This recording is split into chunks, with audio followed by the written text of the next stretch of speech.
Just gotta keep y'all on your toes. That's all I'm saying. Gotta keep you on your toes. That's how you get the chat activation up. More folks typing in chat. There we go. Welcome back, everybody. Hope everybody had a good weekend. Good to see everyone. Oh man, we already have some folks popping off. Hey, let me see. Let me get to this real quick. Manny, thank you for the 2 months of Jeff Bezos's big bucks. Appreciate you. Thank you so much. Jelani, thank you for the 2 months. Wonderfilled, thank you for the 2 months. Crumb Hustler, thank you for the 2 months. Izzy, thank you for the 4 months. I think that's a triple OG right there. Thank you all. I really appreciate it. Thank you so much for being here. Rossi with the 100 bits. Thank you. Spliff Gates with the 3 months. Thank you so much. Wolfgang with the bits. Thank you so much. And Liquid Words, thank you for the gifted subs. Holy smokes, folks. Indifferent Ghosts back in here. Thank you for the gifted subs. I appreciate you. Thank you so much. Man, that's 25 gifts in chat. Thank you. Alyssa with the 4. Wow. Thank you so much. Jesus, we can't even get started, folks. We're just going to be here for a half hour. Thank you. I appreciate y'all. Excited y'all in here. All right, let's see what we got. Oh, geez, I can't even keep up with it. Holy smokes. Bugaboo, thank you for the thank you for the 3 months as well. Jeff N, thank you for the 2 months. Jen with the 400 bits, thank you. Catch, thank you for the 2 months. Dork, thank you for the 3 months. MGZ with the hydration. Come on, folks. Too much. General Knox with the 2 months. Thank you so much. All right. Let's cool it, folks. We got a lot of fun stuff tonight. A lot of good stuff to happen. Yeah, I figured it out. I can see it faster than it's showing up on stream. That's how I'm staying ahead. It only took me a couple months to figure it out. So everybody was coming in. I was trying to stay ahead. I'll catch up to the regular stream. But hey, thank you for the hydration. Cheers to you. You got a DNA test back and connected with 4 half siblings, Pi? What? That's wild. That's awesome. Your family just grew. Jeez.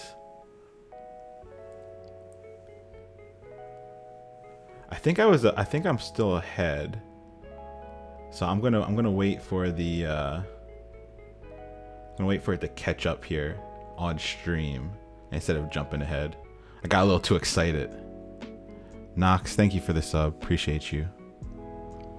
So yeah, the question for today, I just got overwhelmed in the beginning. I got overwhelmed. Hey, question for today is, what's something special you did for yourself over the weekend? That was part of your homework.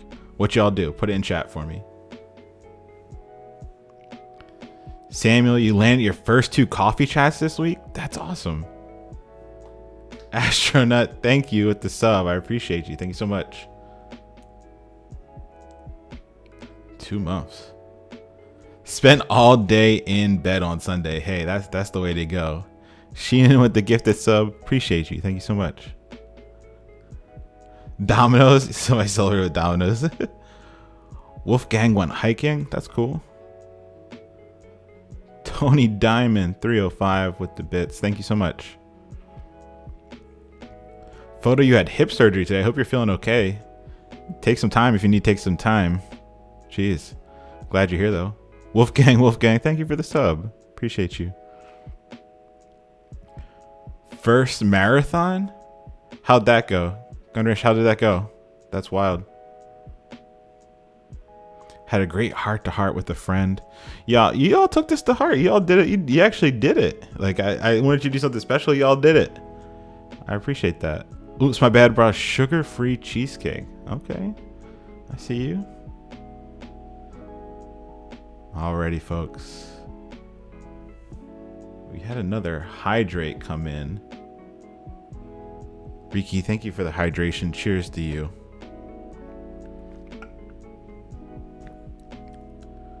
All right. I think we're a little caught up here. Let's double check and make sure I didn't miss anything yet. Secure Greatness, thank you for the bits. Manny, thank you for the bits as well. Alrighty. Oh, Reset, good evening to you too. All right, folks, we got a lot of fun stuff tonight. Let's open it up to questions. I always like to see the questions first. I'm going to go to Little Leon.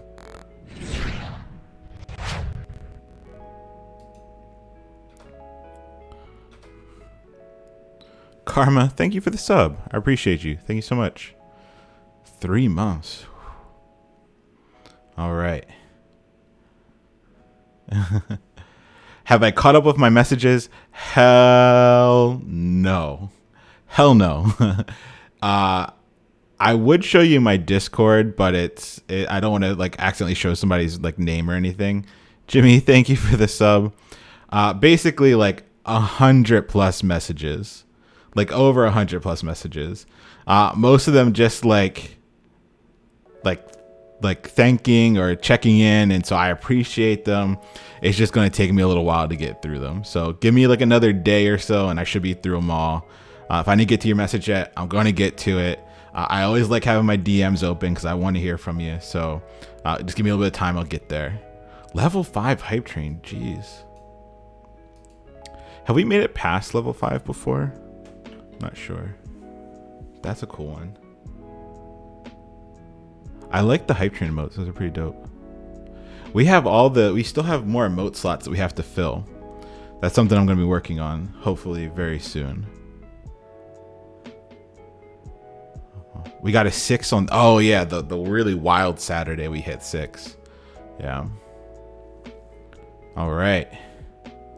So, because I already see some folks asking in chat, there's some things that we have to talk about today. And the first thing that we need to talk about is if you go ahead and do ! merch in chat, you'll see something new. Merch is now dropping. ! merch. There we go. Boom. All right. Very limited quantities, very limited stock. Yovi, thank you. Let's pull it up. Let's see what we got here. All right. So we have some funny ones, but they're all super limited quantities until we know what the quality is like. We have the Micro Leon. You all asked for it. So you got the big old Micro Leon. We got the Micro Leon 100 devs. We got the on white with the red 100 devs, the box model that we did during class. We got 100 devs binary upload boom. That is a fleece crop. That's only one of one. And then we have the binary upload boom hoodie, 1 of 1.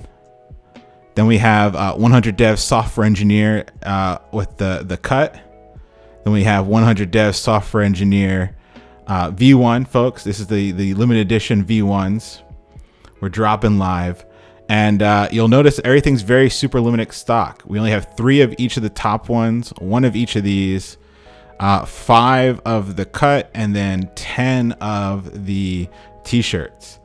Now, all of these are like 0 profit. So I got it as cheap as I could get it for y'all. So there's no markup or anything. That's why we're able to get like the t-shirts for $11. So you'll notice that some of them are a little bit more expensive.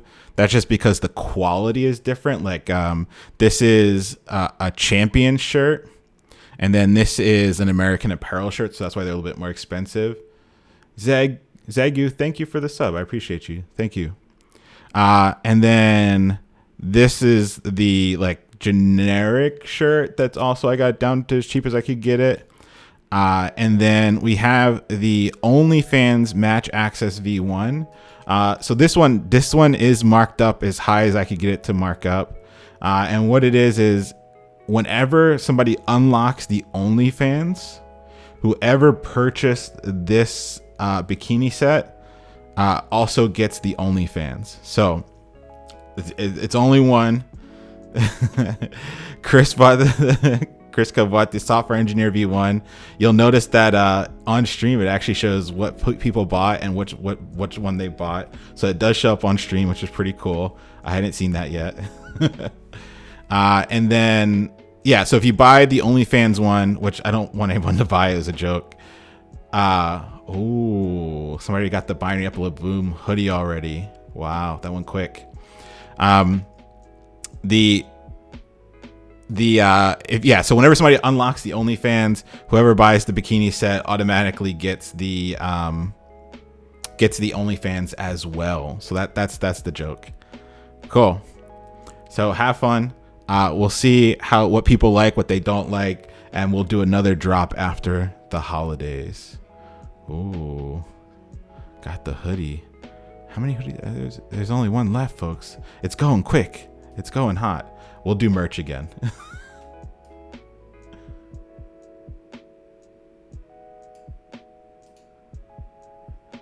Ooh, look at the this is so cool. I wasn't able to test this. Like I wasn't able to like test that that alert.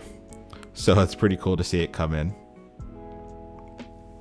So the sizes were depicted by Streamlabs. So Streamlabs only let me go up to a certain like level. And so that's why this one's limited based on what people like more or less. We're going to do it with another supplier that can hopefully get us different quality levels, but also different sizing as well. So I would like to see like larger sizes for folks that need them, and more cuts that favor different body types. And so this was the Streamlabs one. I was kind of limited to what I could do through it, but based on what people like and don't like, we'll do a better drop after the holidays. Yeah, with more options and more kind of sizing and things like that. Yeah, the other big thing people asked for too, that it will be in the next one, are like hats for winter, masks, things like that. But there you go.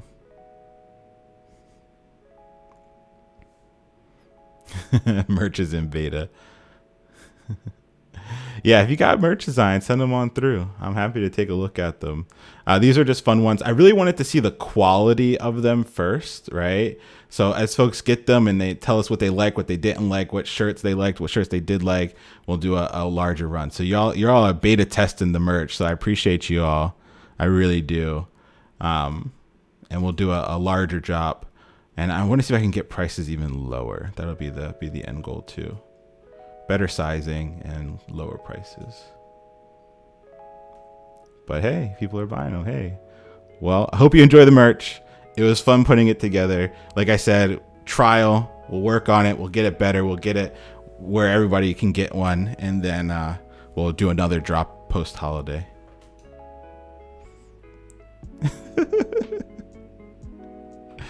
All right. So that was fun. I couldn't hold out anymore. Everybody, when I was asking questions, everyone was just saying merch. So merch drops tonight. Minecraft will be open to the public on Thursday. I have it live. I've been testing it. I didn't want to drop it while we're live on stream. So I'm probably going to like open it Thursday after stream and then be playing on it. So after Thursday stream, if y'all want to hang out, play some Minecraft, that's what we'll be doing. So I didn't want to drop it while we were on stream, so I was afraid like it would crash or something weird like that. So we're gonna do it Thursday as soon as class is over. I'm gonna drop the link, and then whoever wants to come hang out can come hang out. Cool. This is cool. This is cool to see, like, and actually shows you like what they bought like in the alert. That's so dope. All right, so tonight I'm gonna go ahead and kill the music here.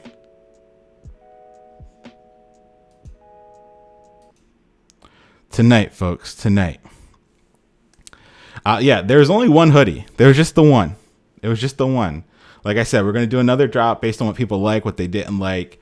And so if everybody wants the hoodie, we'll do the hoodie. If everybody wants something else, we'll add other stuff to it. So this is the first one. Like I said, none of these were like, there's no profit on any of these. So it's as cheap as I can make it.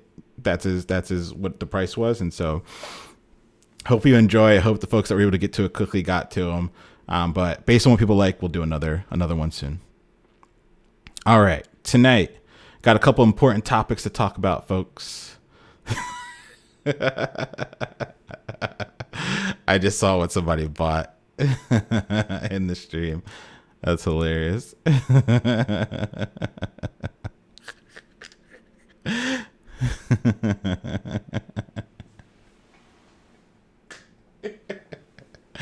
No.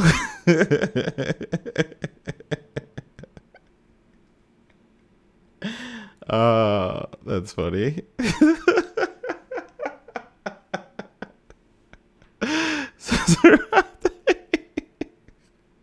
hope you put it to good use. I can't wait for you to have access to my OnlyFans.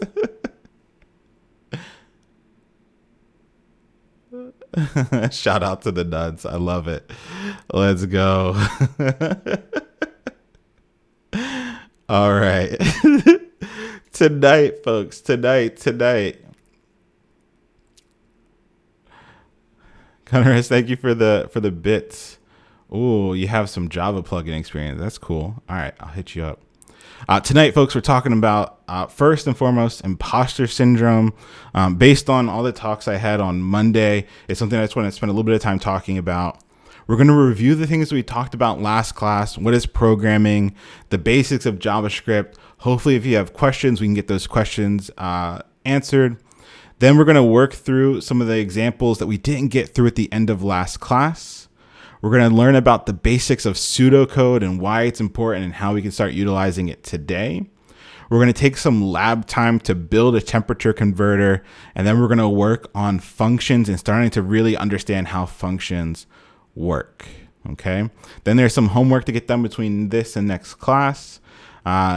The homework that was due today was the reconfiguring of the JavaScript from last class. So like going through, adding an extra number, adding an extra color. So if you finish that, go ahead and please submit it during the break or after class. I'll leave it open because I messed up on the announcement for class. I put like layouts in there and that's confusing. I didn't want the layouts. I wanted your JavaScript that you like modified from last class. Cool. H111199992. Thank you for the hydration. Cheers to you. Okay, they got the fleas. Okay, nice. All right.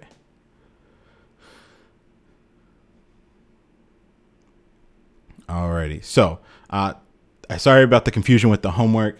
The idea here is that I just wanted the work from last class you add it to.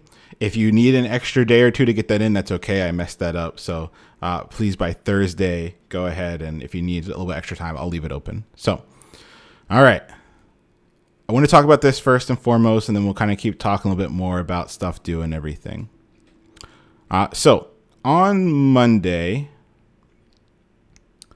I always have my office hours that I keep open. They're booked out through December already, which is wild to me. But I normally talked about 20 of y'all one-on-one. And I would say out of the 20 conversations that I had on Monday, about 10 of them at least talked about or had some inkling of imposter syndrome. And so I wanted to spend a few minutes just to talk about that and what it is and how to hopefully cope with it a little bit while you're learning how to code. So imposter syndrome is this idea that you don't know what you know. And at certain levels, it can be kind of looking at others and saying, oh, well, I'm not on their level. At some levels, it can be, I got the job, but secretly, I don't think I know how to code. It can be that you're looking at your peers on the job and you're saying, I'll never be able to do what they can do. So it's this idea, it's that voice that we talk about a lot that's in the back of your head saying that not only can you not do things, but the things that you can do probably aren't real or they're not as good as the folks around you. Okay. Now, this is super prevalent in tech.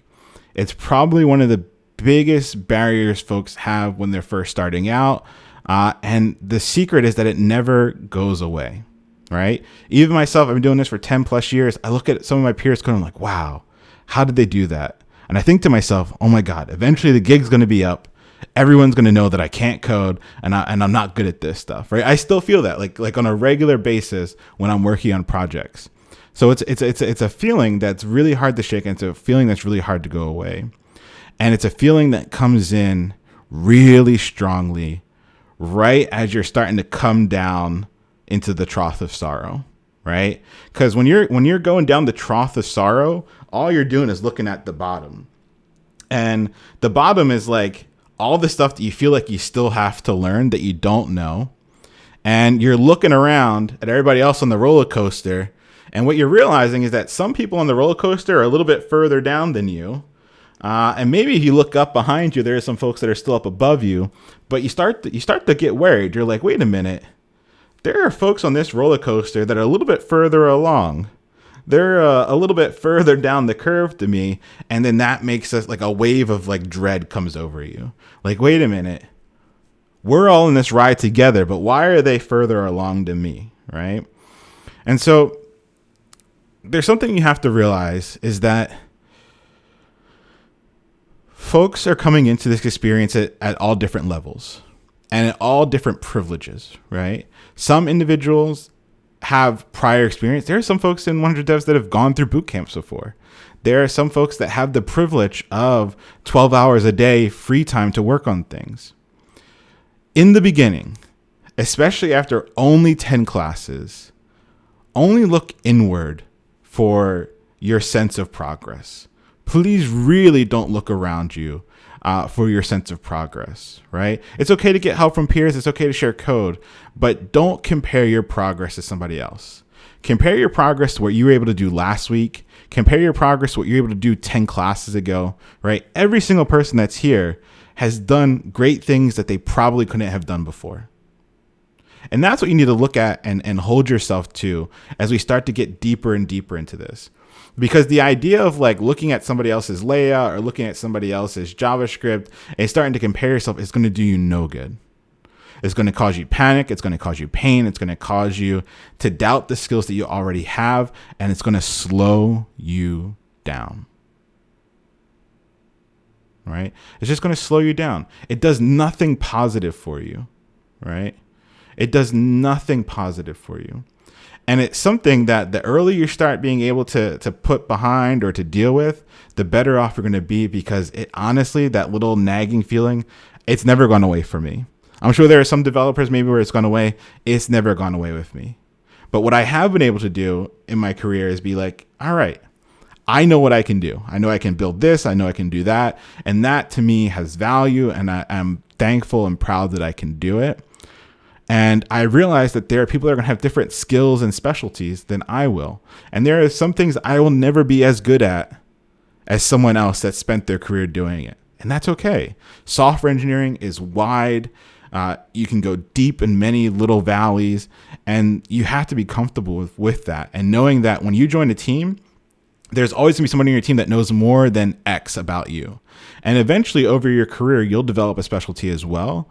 But early on, it does you no good to be looking around and comparing. It just doesn't. If you are getting the work that I asked you to get done, you are in a phenomenal place.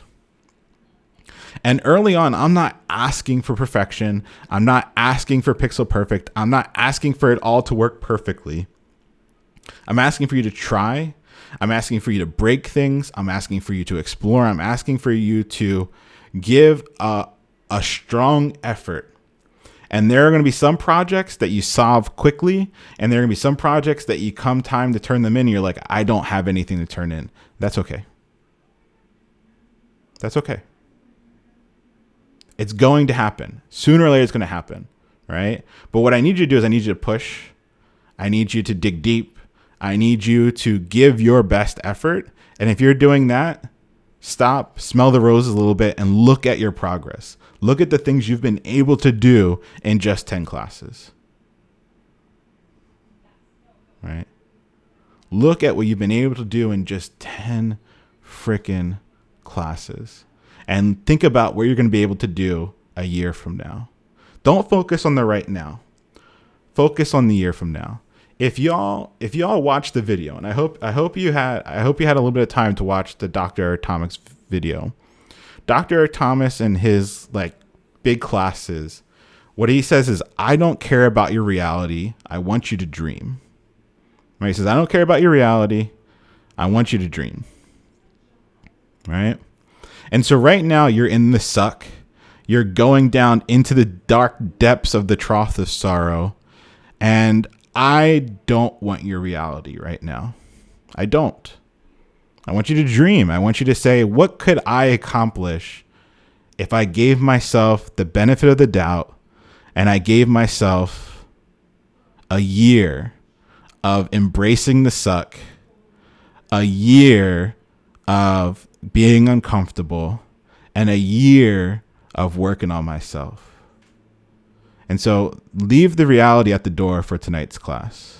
Leave the pain, leave the struggle, leave the imposter syndrome, leave the comparison, and dream a little bit with me, folks. What do you want? Why are you here? Let's focus on that. If you didn't get the JavaScript last class, that's your reality. Leave that at the door. If you weren't able to get the homework done, that's your reality. Leave that at the door. When I hit this next slide, that's done. And we're going to focus up on some JavaScript tonight. All right, let's get some JavaScript done. Before we do that, we have to talk about holidays. All right. So holidays, we will not have class on December 22nd, 24th, 29th, or the 31st. And so the idea is that that takes us through, Alyssa, thank you for the bits. That takes us through the Christmas holiday and the New Year's holiday. But if you're celebrating another holiday that falls on a day that we have class, that's okay. Please let me know. I understand like Hanukkah starts on the 8th and so like or 10th. And so we might kind of hit some other holiday. If you need to take the day for a holiday, that's okay. You don't even have to tell me, just take the day and then catch up with class afterwards. But we're going to take this time. Now, just because we're not meeting for class doesn't mean we won't have a lot of work. Just because we don't have class doesn't mean we're not doing stuff.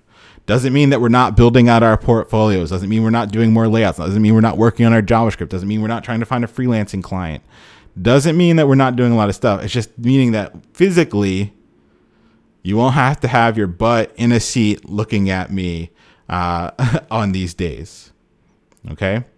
Now, the reason for this is a lot of folks are traveling. A lot of folks would miss class, and we don't want to kind of cut into that. I want you all to take some time for yourself and your family, obviously. So these are the days that we won't have class. We're probably going to sneak in, we won't have an office hours on the 26th. That's Saturday. So it's going to be like a 2 weeks where we're not meeting on stream, but you will have work. Riki, happy birthday. You will have work. You will have stuff to get done. You will be building out your portfolios. You will be building out stuff to go into your portfolio. You'll be trying to get a freelancing client. There'll be a lot of stuff to be working on. We just won't be in class. Speaking of freelancing, next week we're going to have a whole class on freelancing, how to get clients, things like that. So that's coming up next week. What?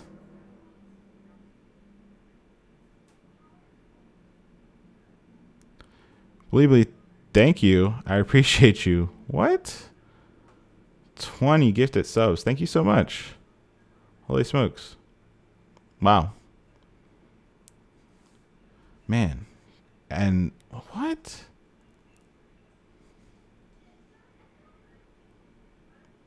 And a lot of folks that have been here for a while got the gifted subs. Whoa. Thank you so much. I appreciate you. Thank you so much. That's wild. Thank you for doing that. Thank you for gifting all those subs to folks. I hope everyone enjoys the emotes and the fun stuff. Code and chill. Thank you for the sub as well. What? Y'all too much. I appreciate y'all. Tonight's been lit, man. Whew.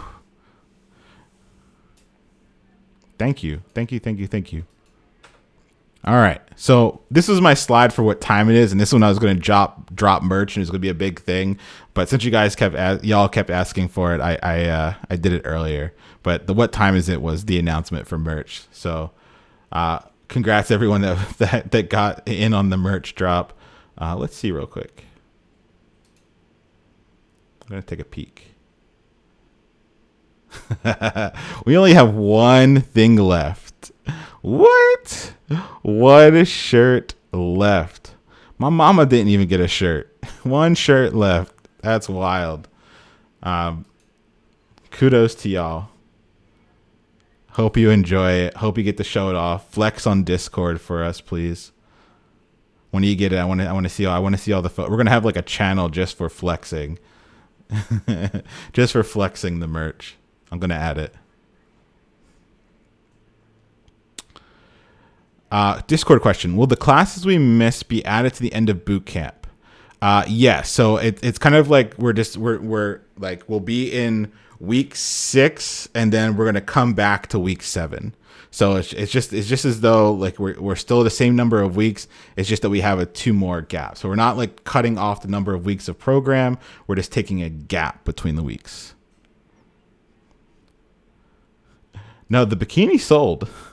Sarate bought the bikini. It's just the one T-shirt. Somebody bought the bikini before the T-shirt. Are we still networking during that time? That's a great question. I'm going to leave it up to you whether or not you're networking during the break. I would hope that if you have the ability to, that you are.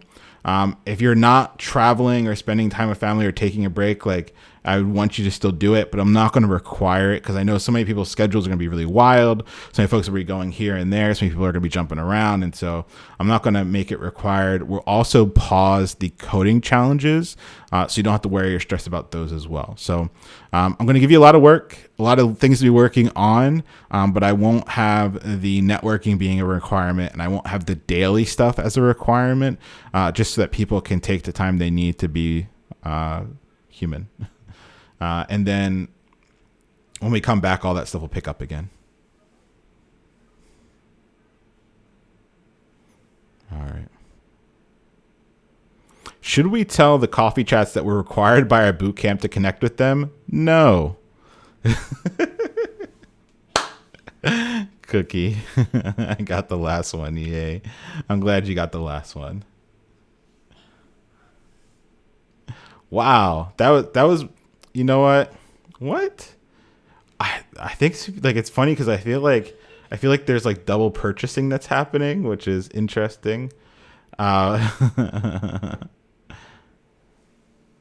was that? Yeah, my first merch drop, y'all. Our first merch drop under 30 minutes. What? I'll take that. That's really cool. So the idea here. It's Bedrock. It's Bedrock, yes. I'm going to scalp this merch like a PS5. All right. So I never thought in a million years that my face on a T-shirt would sell out in under 30 minutes. So I appreciate y'all. I hope you enjoy the merch. Based on what everybody else wants, we'll do another drop with some more fun stuff.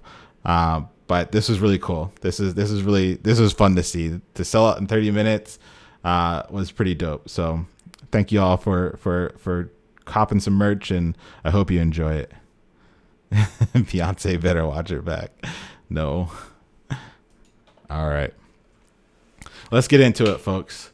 Let's get it loose. Let's get it moving. Let's do our spaced repetition here. All right. Golden rule, separation of concerns. Our content goes into our HTML, our style goes into our CSS, and our behavior and our interaction goes into JavaScript. Why? Yeah, organization, right? Organization for us, organization for our team so that when folks come and they want to make changes, they know where to go. Cool.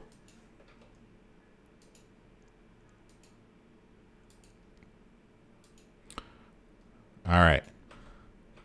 So just as a quick reminder, because we're going to see them when we're talking with our JavaScript and we're trying to find or place things into the DOM, we have IDs, which are unique identifiers. Each element can only have one ID, and then once you give that ID name, it cannot be reused anywhere else in the program. And then, in the file. And then classes can be reused. Classes can be multiple per element, and you can add them to as many elements as you would like. So IDs are unique identifiers. So with our JavaScript, if we want to talk to one thing and only one thing, we might use the ID. With classes, we can talk to multiple elements. And so that's something to keep in mind that we're going to see as we kind of continue on tonight. All right. Let's review the programming fundamentals. What is programming? Let's talk about the basics of JavaScript. We're going to keep moving through the big four this evening. All right. Big thing to keep in mind here is that a computer will do what you tell it to do. Okay? A computer will do what you tell it to do. A program is just a set of instructions that you write to tell a computer what to do. Just a set of instructions. Okay? So then the act of programming is just writing those instructions in a language that the computer can understand. Last class, we talked about circuits. We built up to some simple ways to represent those circuits. We talked about some very elementary logic. From that logic, we were able to build up to a language that the computer could understand. From that language, we were able to build on top of that until we had a language that was more human readable, and that's our JavaScript, right? So JavaScript enables us to write programs that we can read and understand, and that JavaScript gets broken down into something that the computer can understand. Cool. Chat, why is Independence Day a true story? Chat, why is Independence Day a true story?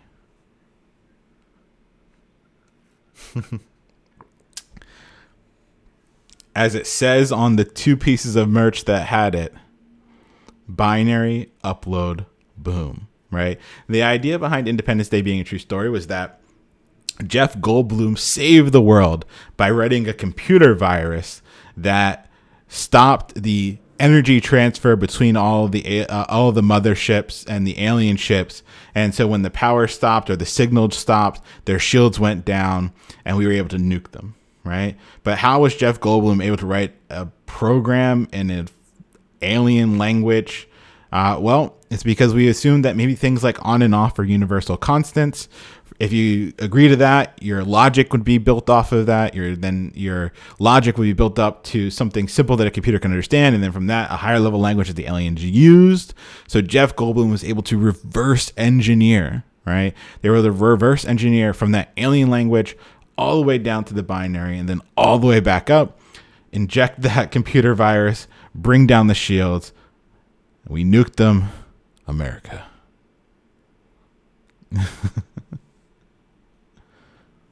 All right. Let's talk about JavaScript. All right. Going through a little bit of this at a clip because we spent some time on it last class. And so the first couple will be review. But we're trying to get comfortable with the big four: variables, conditionals, functions, and loops. So last class, we talked about variables and hinted at conditionals. We kind of got a little bit of practice with them. We'll get more practice tonight. And then tonight, we're also going to add functions. Functions are just sets of instructions. Okay.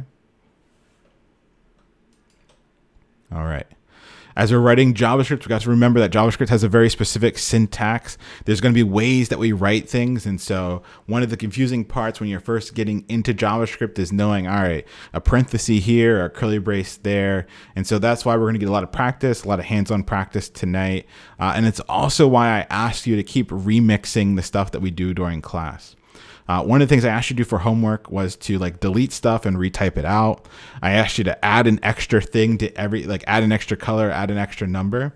Early on, even if you have no idea what's going on, getting that muscle memory, playing with the syntax, adding, removing, deleting, retyping is really important. So you start seeing the patterns, right? So if you didn't wipe the slate clean and try typing it out again, or even just kind of copied it while looking at it, I want you to do that. Please do that before next class. Try a few of the problems that you like doing during class. Delete the code, type it out again. Delete the code, type it out again until you really don't have to look at it anymore. So that way you have at least the basic bits of syntax in your memory. Then add those things to Anki, right? Those should be in Anki. Yeah. A lot of times folks get, I'm seeing in chat too, some folks get kind of tripped up. When we first get to JavaScript, they get really overwhelmed. It's too much. The logic, you're paying attention to the logic, you're paying attention to the syntax. Leave that reality at the door. Just retype things. Just retype it. That's all I'm asking you to do. Just retype it. Delete it, retype it. Delete it, retype it. Do that repetition a few times, and you'll start to recognize, all right, that's the syntax for this, and you're going to keep doing that over time. Okay? And this is not something like you're going to do it once and be good. It's something you need to do a lot. You need to invest some time into doing this, right? All right. Which part do you put in Anki? I think that's up to you, but here's what I would this is what I would normally do is I normally put like, I would put like a click event or event listener. And then on the back would be add event listener, like the syntax for adding the event listener. Early on, JavaScript is fun because it's like doing stuff. So I might have on my Anki card, get value out of input. And then on the back, I would have the syntax for getting the value out of an input. On the front of my card, it might say add event listener to something that has the ID of zebra. And then on the back of the card would be document query selector zebra, right? Add event listener, like the whole syntax for adding an event listener. And then I would have that on the back of the card. So early on, my Anki for a language is like the things that I want to do. And then once I get a little bit further in, it's more specific pieces of syntax or methods or things that are built into the language. Rockefeller nerd. Yeah, the classes are on YouTube. They should all be there except for the most recent class, last class. Yeah.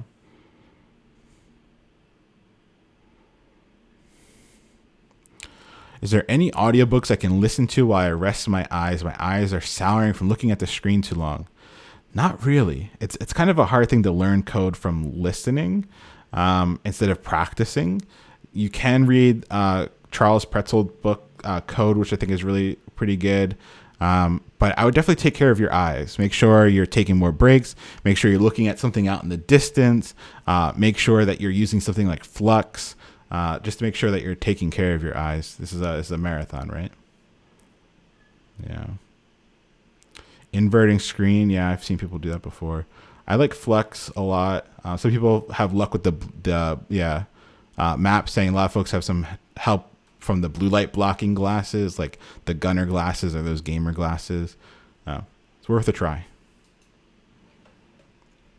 All right, chat. What are variables? What are variables, chat? Data buckets. Yeah, they're buckets.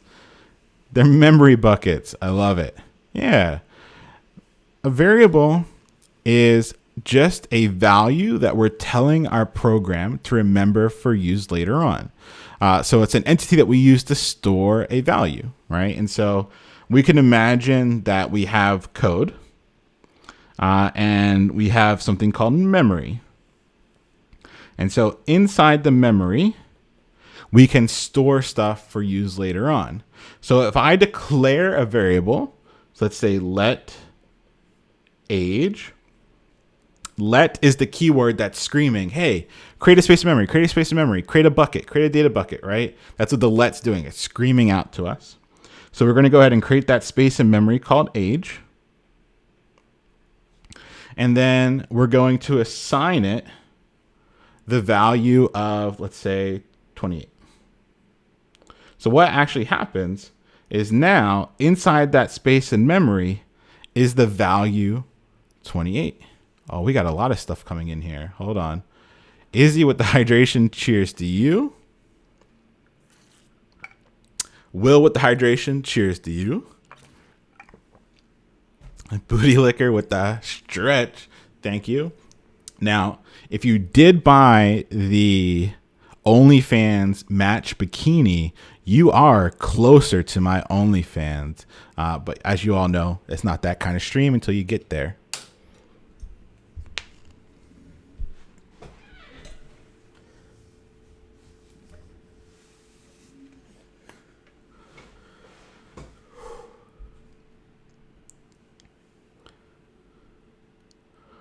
Oh, yeah.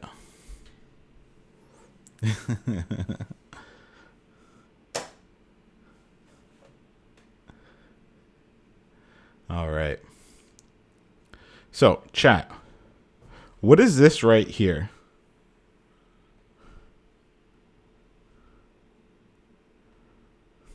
I bet you don't wear pants, and that's why you turn off your camera. I always wear pants on stream because I am like deathly afraid of like sneezing or something weird happening.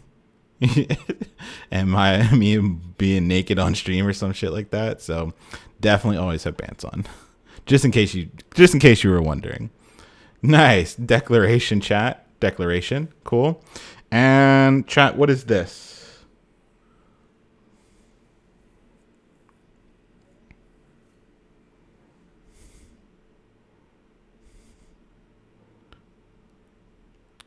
It is a value and it is assignment. So if we're talking in terms of variables, this right here is the declaration step. And the declaration just means that we've created that space in memory, right? That's all that means. And then this step is the assignment. And this means that we're putting the value into the space in memory.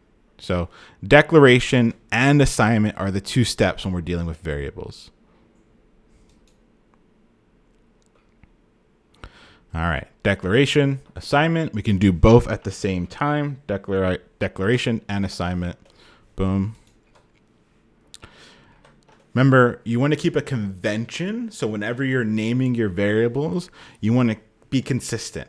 I like to use camel case, where my first word is lowercase, and then every other word is capitalized. Some teams will use underscores. Some teams will use hyphens. It's up to you. You'll see all my examples in class will pretty much always use camel casing. And so I recommend you use it as well, just if you want to make your life easier. The reason why I like it is because you can use it across your HTML IDs and classes. You can use it inside of your CSS. You can use it inside of your JavaScript as well. So it just makes it nice and neat across all of your front end code. So you'll see me use camel casing. I recommend you use something, whatever you choose, just be consistent with it. All right. Now we're creating spaces in memory, right? And we're putting stuff into those spaces in memory. And we talked about two different things that we can put into those spaces. So far, we've talked about strings, which are pieces of text, and we've talked about numbers, right? Now, there are some quirks about strings. What's the quirk about string that we're seeing right here, chat? What are some quirks about the strings that we're seeing here? Team Sassy Case. Yes. Has something to do with the quotes here, right? Whatever quotes we use on the outside, we can't use on the inside unless we escape those characters.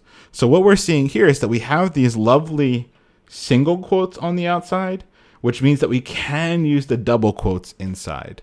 And down here, we have the opposite. We have the double quotes on the outside, so we can have the single quotes on the inside. Now, it's up to you what you use on a regular basis. It's the real Johnny Cakes. Thank you for the hydration. Cheers to you.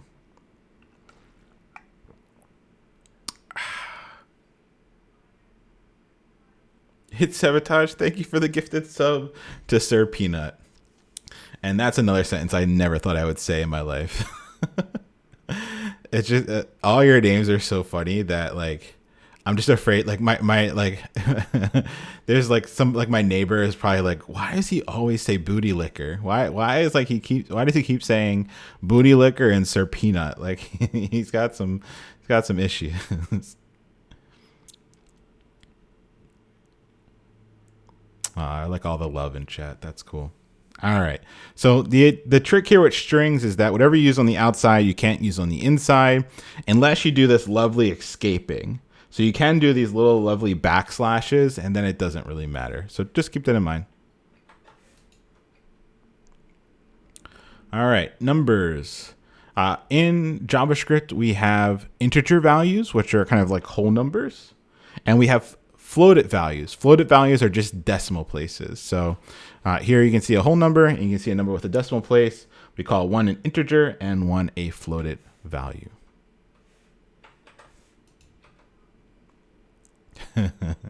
Booty liquor merch.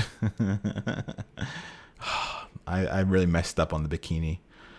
All right. In JavaScript, we can also have positive and negative numbers.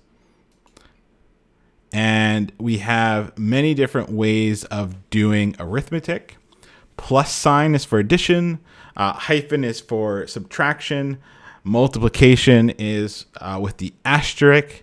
Division with the forward slash. And then modulus, which is something you might not have heard of before. It's just how do we get the remainder, right? So if we did 10 mod 4, we'd get back 6. Because 4 goes in the 10 once, and there's 6 left over. Module is really cool for getting the remainder. You can also do fancy things like determining something's even or odd when you divide it by or get the modulus of 2. Yeah.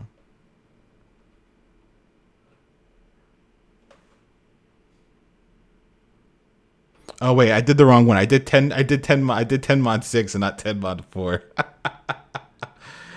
So here, let me don't math too well today.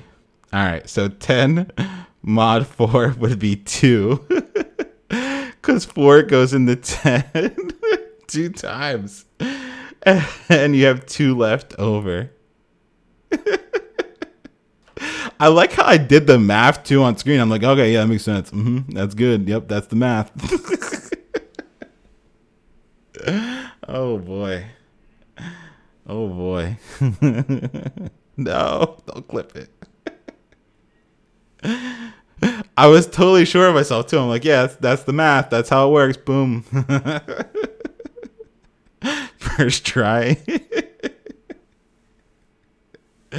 Yeah. Sus. So yes, it's the remainder. If we did 10 mod 4, 4 would go into 10 2 times, which is 8.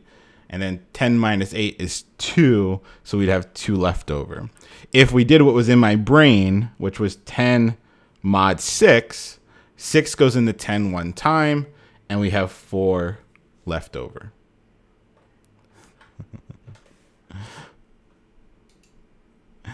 I was really tempted to put the picture of me with the Pokemon cards on one of the t-shirts. I was going to put on a heavy tee too. Anybody remember heavy tees? I don't know if there's a thing where y'all are from, but there was like 2 years of my life where I only wore heavy white t-shirts and that was it. So I wanted to bring that back.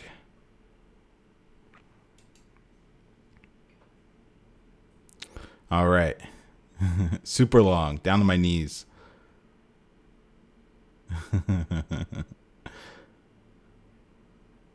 Yeah, so tall tees were the long ones, but then heavy tees were like thicker. So if you were really about that life, you had the long tee, but it was a heavy tee. Do I have pics? Absolutely. Am I going to share them on stream? Hell no. Pics, or it did happen.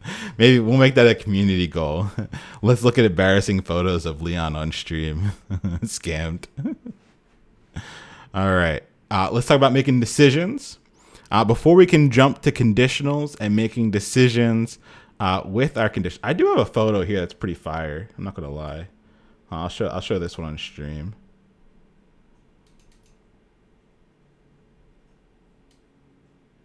Boom.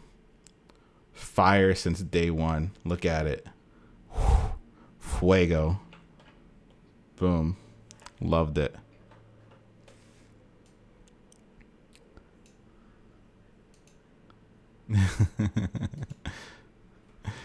Drip since day one. What can I say? All right. Before we can make it to our conditionals, that is the mixtape cover. If I ever saw one, that's the mixtape. Before we can get to the conditionals, so we can start making decisions, we need to be able to do comparisons. And so in JavaScript, we have something a little bit funky when it comes to comparisons. All right. You have triple equal signs like we're seeing here. And when you have triple equal signs, chat, when you have triple equal signs, what are you comparing?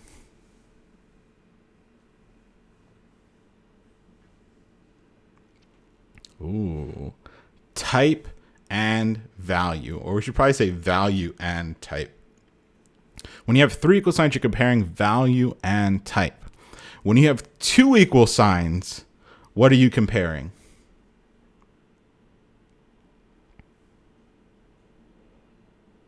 Value. Nice. And when you have one equal sign, what are you doing? Chat, what are you doing? Nice. Assignment. So 3 equal signs, value and type. 2 equal signs, just value. And 1 equal sign, you're not really doing any comparison. You're assigning. You're putting a value into a space in memory. All right. This page. I don't know if you remember back in the day, this page. All right. Let's walk through this. Let's walk through this. All right. Wherever we see X, it is 3. Right? Wherever there is X, it is the number 3. Okay. So, does 3 equal 8 in value? Does number 3 equal number 8 in value? No. So we get false. Cool. Does number 3 equal string number 3 in value? Value.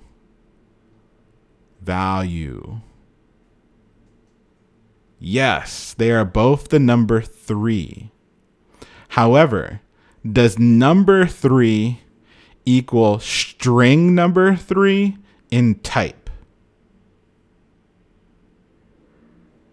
Nope. One is a number and one is a string. So even though the first one was true, the second thing we're checking is false. So they're both false and we get false back. All right. Does number 3 equal number 3 in value and type? Yes. Number 3 equals number 3 in both value and type. So we got true. Beautiful. All right. Does 3, and whenever we see the exclamation point, remember we call exclamation point bang. When we say 3, oh, I'm just getting so many ideas for bikinis tonight. Jeez. When we put 3 and we have an exclamation point or the bang, whenever you see bang, you're saying not. So is 3 not equal to 8?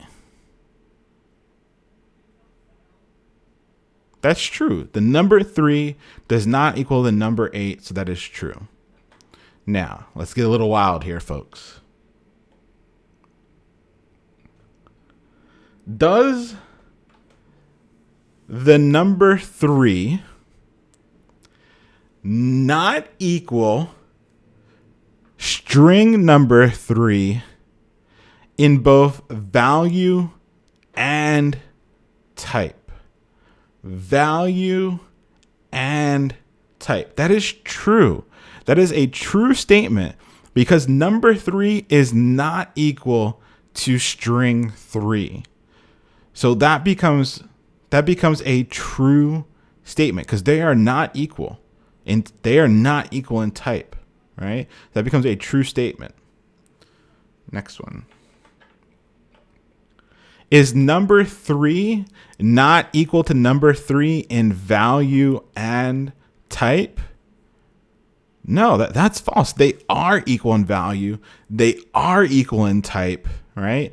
So that becomes a false. That's false, right? They are equal in number. They are equal in type. So they can't be not equal. That is false. Cool. Is 3 greater than 8? No. So that's false. Is 3 less than 8? True. Then we have greater than or equal to. So is 3 greater than or equal to 8? No. And is 3 less than or equal to 8? True. So this is tricky. The first time you run through this, very tricky. It confuses the heck out of me. I looked at this 3 or 4 times before I was like, what the heck's going on? What I want you to do is I want you to play with this. I want you to come in and I want you to try doing it on your own. Go ahead and open up your terminal.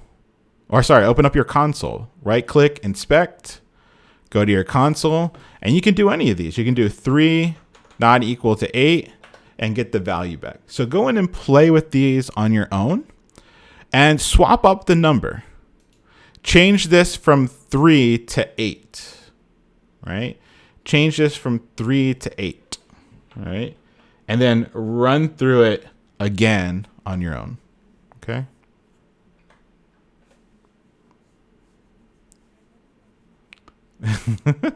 Cross said, I'm sorry, you're just not my type, but we do share the same values.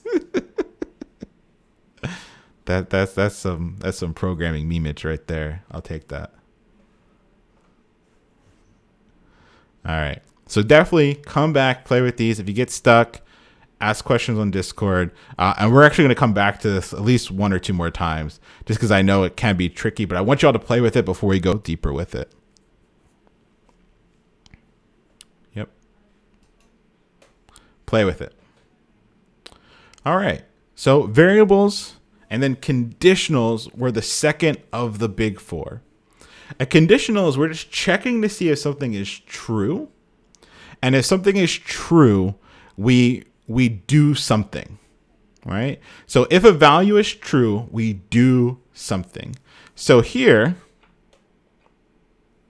if this condition is true, then we would do what was inside of the curly braces. If what was inside the parentheses is false, right? If this became false, we wouldn't do anything, right? We wouldn't do anything. So if it's true, we do stuff. If it's false, we don't. Let's run through the conditional syntax, and then we're going to take a well-deserved break. All right. You get a little bit trickier with the conditionals because we have not only ifs, but else ifs and elses. An if is just a straight check. You check to see if something is true. If it is, you do what's inside the curly braces, and then you would stop. You wouldn't move on. But if your if is not true, then you can go on to an else if. And with an else if, you can check again, right? And if that was true, then you would do something inside those curly braces.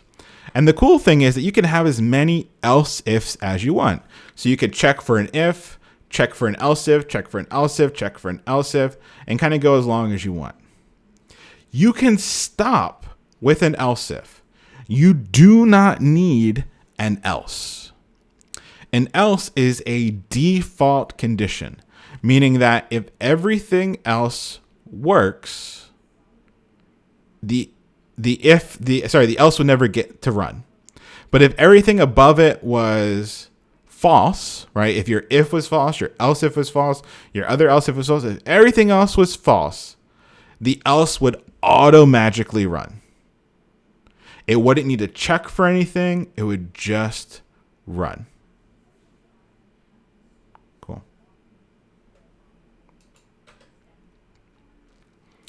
Here's a delicious example, and then we'll review our warning, and then we'll take a break.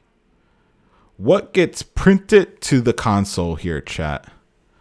What gets printed to the console here?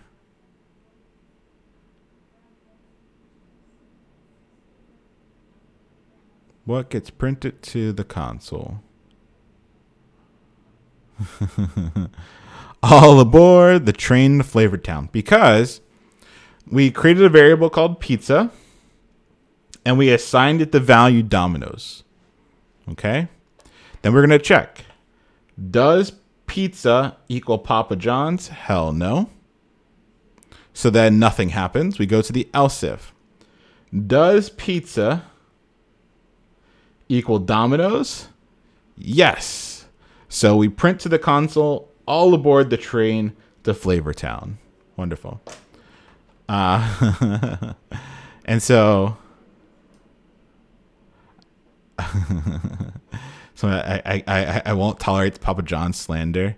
How do you time someone out? How do I do that? How do I give them like not like a full ban, but just like a kick for a few minutes, just so they realize. So I click on their name, add friend, whisper no. Oh, I pop it out. And then once it's popped out, ban or timeout. How do I time out? Oh, shit. It actually did it. My bad.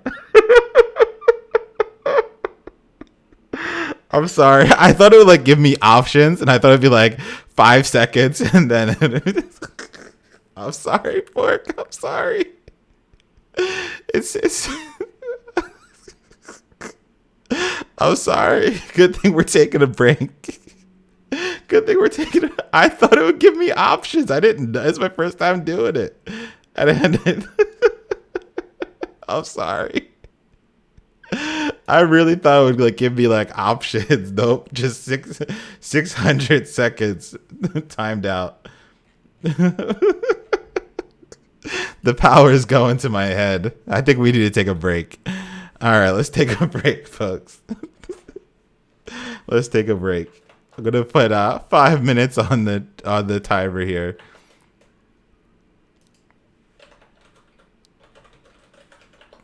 All right, go ahead. Do what you gotta do. Grab some water, hydrate, stretch, say hello to the little ones. Do whatever you gotta do. You got 5 minutes. I'm gonna go ahead and put some music on for us. Cornette, thank you for the hydration. Cheers to you.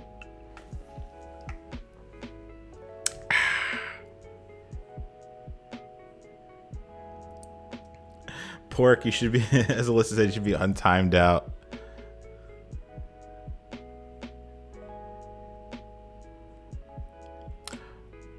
Oh, I can undo it? I didn't know that.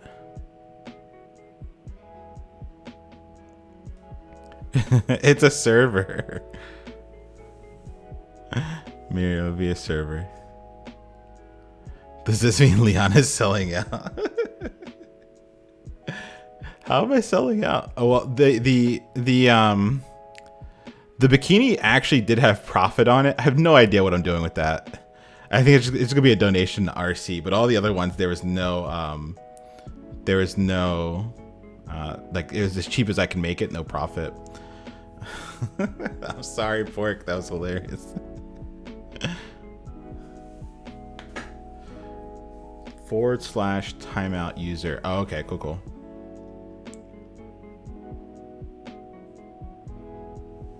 Yeah, listen, I think we're gonna need to do more streams. I'm not sure how we'll do it, because we need to stay above a certain number. We need to stay above, I think, 70 people per stream. So maybe we'll do like Minecraft streams, and if we can get folks like above the Just Jan stream, get out of here.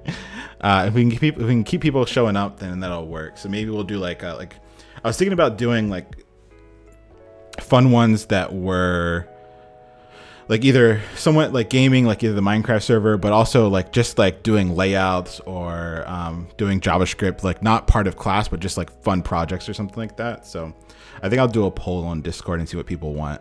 what people would show up for. Among Us. I would be down to play Among Us. That'd be fun.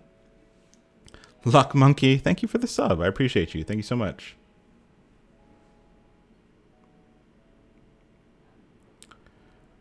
What did you do for yourself this weekend? Oh, it was great.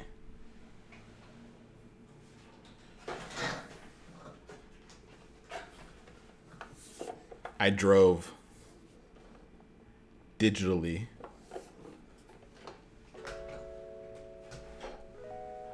I've wanted a video game racing wheel for a very long time. Indifferent Ghost, thank you for the gifted subs. What? Thank you so much. A total of 70 gifted in the channel. What? Thank you so much. I appreciate you. Thank you for always being here too.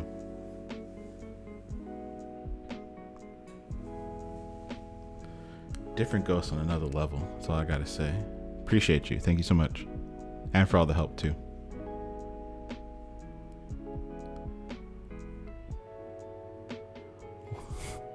Buying bikinis and gifting subs? Y'all wildin'. Yo, I appreciate it. Sarat, thank you so much. Thank you for the gifted subs. Cookie with the gifted sub. Thank you so much. Y'all should be hydrating right now. You should all be getting up, stretching.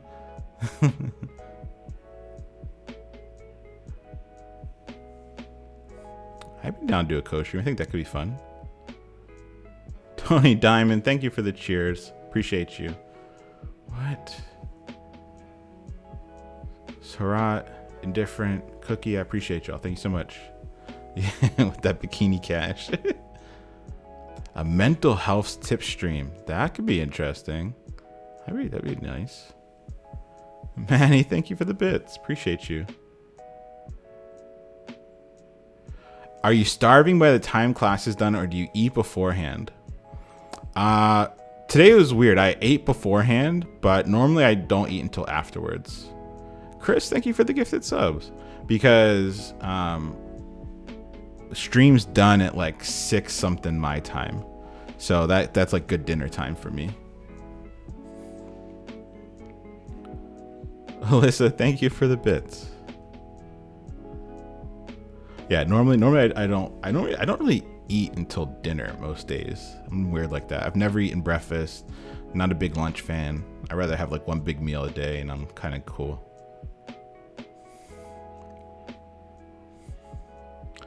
Alrighty, folks, come on back.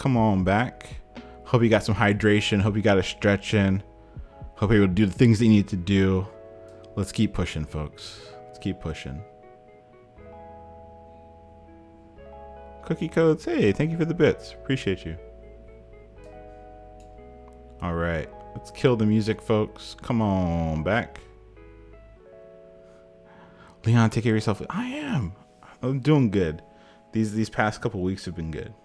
Well, past week's been good. All right, folks, come on back. Chat, tell me, what's the danger of not hitting a level 4 hype train? Could you imagine? Of assignment versus comparison. We get banned. Pork. It's close to 10 for me. Okay. We get banned. Oh, I missed something. Oh, Rossi, thank you for the bits. Pam, CCC, thank you for the bits. Yeah, assignment's dangerous because if you do one equal sign, come on, dude. Do that. I don't know, dude. Another 5 gifted subs. Thank you so much. Yo, real quick, if Indifferent Ghost has ever gifted you a sub, can you just say thank you real quick in chat? Because it's like 80 plus of y'all now. Just a quick thank you. I appreciate you. Thank you for all the love. I'm gonna put a thank you in. Do I get channel points? Can I get channel points? Kind of like highlight my own message. There we go.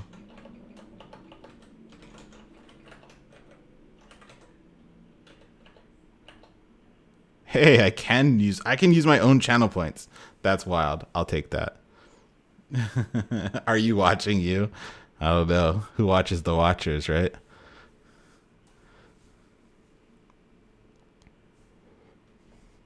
I appreciate you. Thanks so much.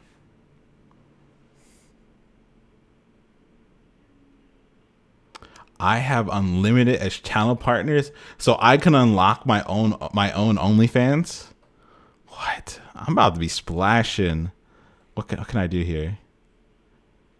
Can I unlock an OnlyFans on myself? I am learning so much this stream, folks. I'm just learning all types of things. What? What?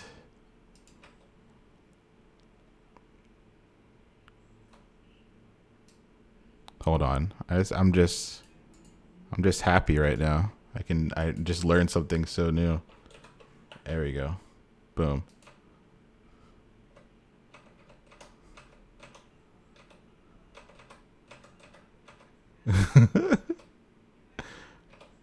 All right, let's go.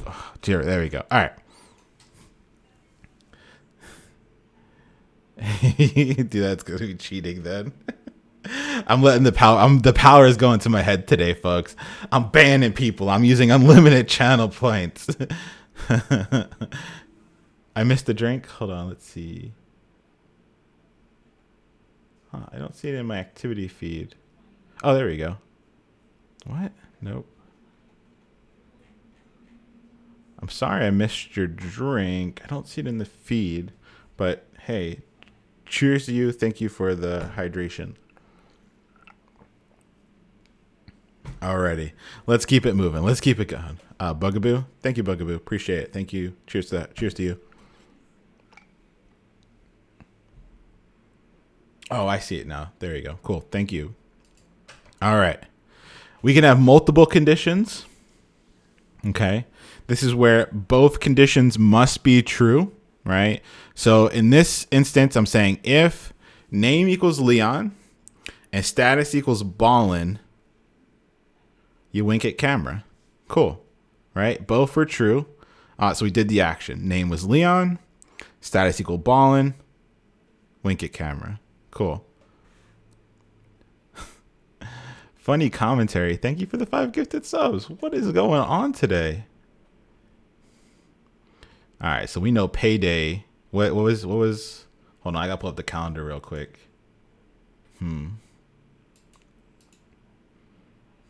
Let's see. So now I know payday, Friday the 4th. So I got 2 weeks from now. I'll see y'all. Hold on, 2 weeks from now will be the 18th. Ah, shit. Then we take our break. All right, so we gotta maximize. We're gonna have office hours on the 19th.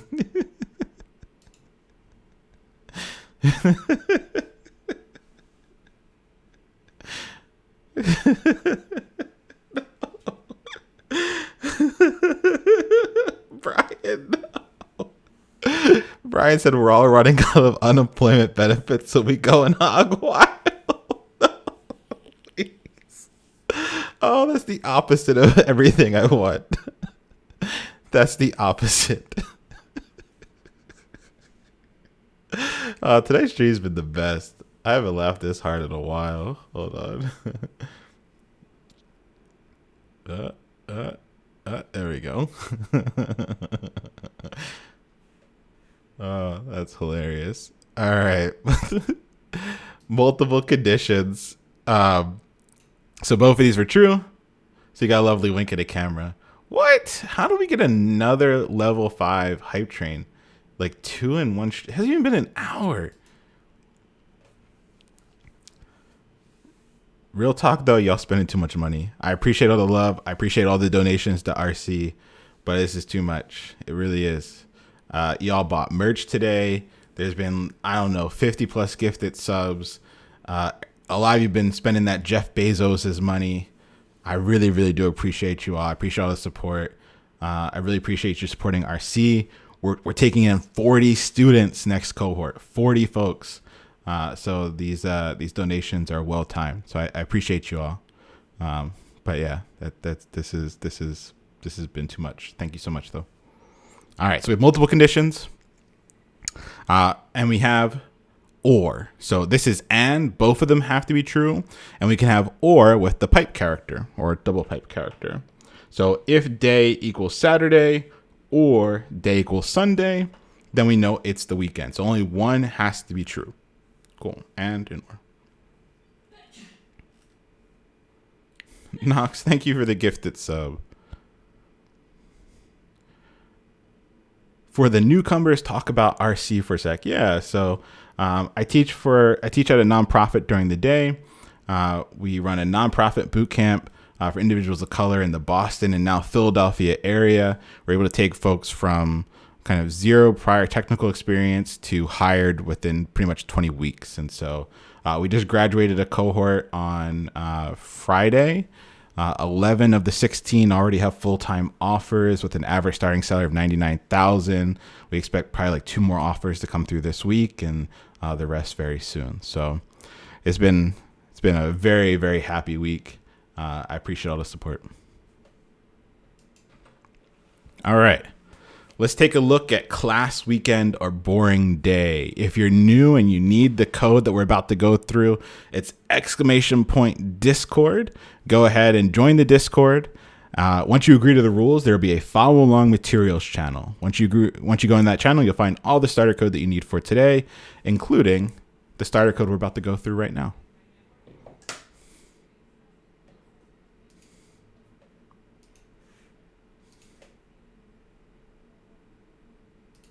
All right.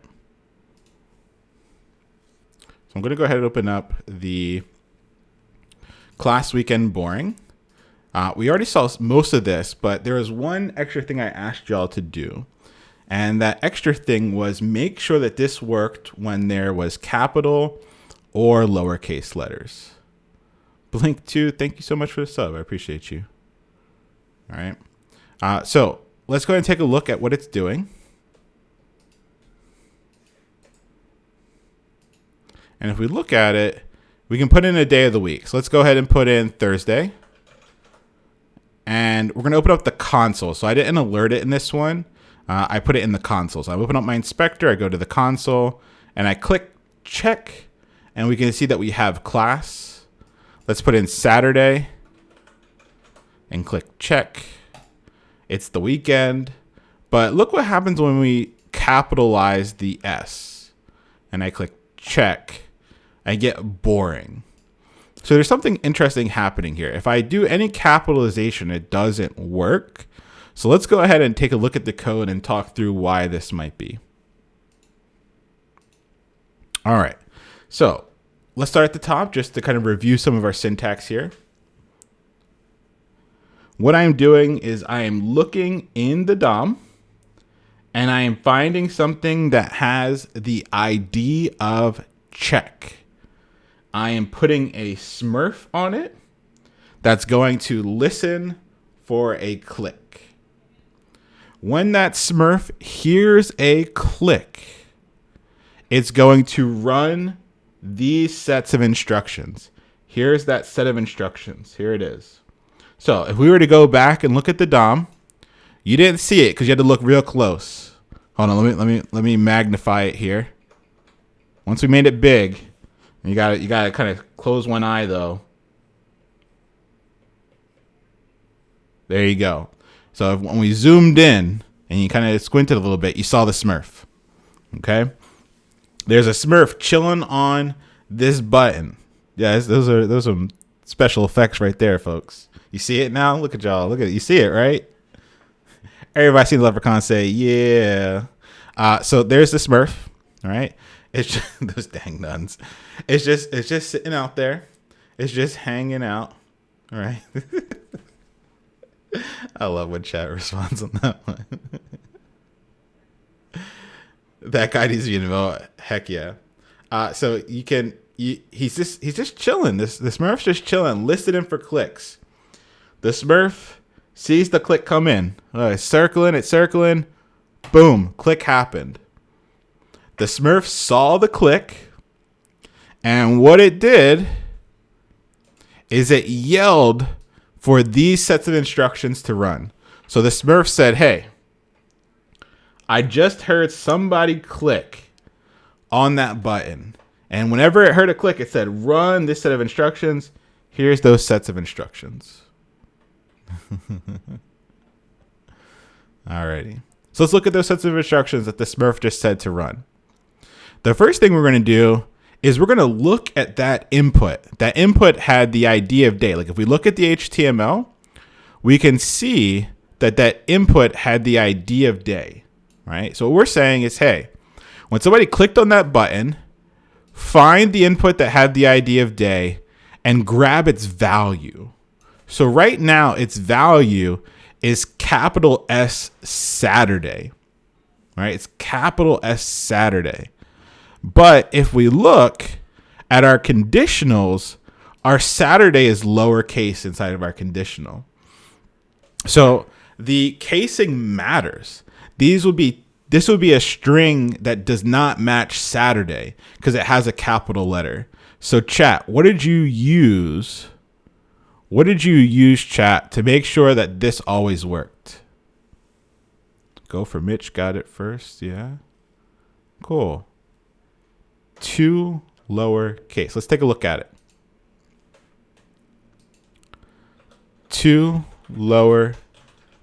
Now, 2 lowercase is a set of instructions built into JavaScript. Remember, I said if we had to do all of this stuff from scratch, like if we had to code how event listeners work, or if we had to code how turning stuff to lowercase works, or if we had to code how we pull stuff out of the DOM, we wouldn't use JavaScript. It would just take too much time to do all that stuff from scratch, right? So we have a lot of this stuff that comes built into JavaScript that can do a lot of the heavy lifting for us, okay? And so what we're going to see is that over the next couple of classes, I'm trying to introduce you to a lot of the little things that are going to help do the heavy lifting for us. And at first, the syntax is going to seem confusing. There's going to be too much going on. But I just want you to absorb. I want you to play. I want you to, after class, come and break things, right? I want you to add something here, remove something there. Play with the code so you can start to see the patterns. All right. So the interesting thing here is that this would look at the input, grab the value of the input, and then make sure that it's all lowercase. So let's go ahead and save. Let's go back and let's zoom out so we don't see the Smurf. And let's refresh. And now let's do capital S Saturday. I'm going to right click inspect to bring up my console. And I'm going to check. I get it's the weekend now. So even though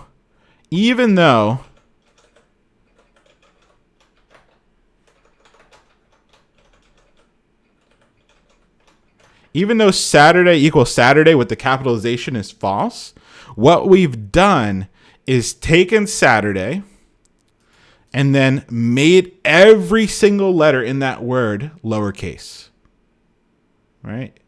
At lowercase. So does day equal Tuesday or Thursday? No.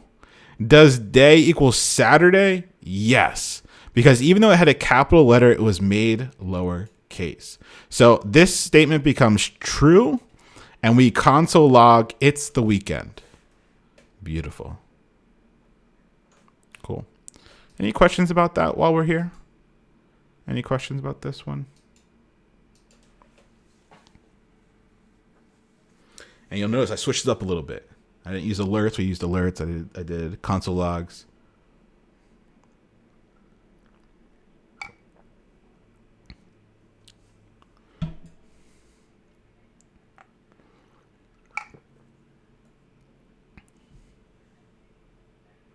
I can't get my alerts to pop up. Make sure your JavaScript is connected and make sure you don't have any errors in the console. So if your code's not working, you want to check a few things. Give your code a read through, check your console, make sure there are no errors in the console. Because if there are errors, your code won't run. Cool.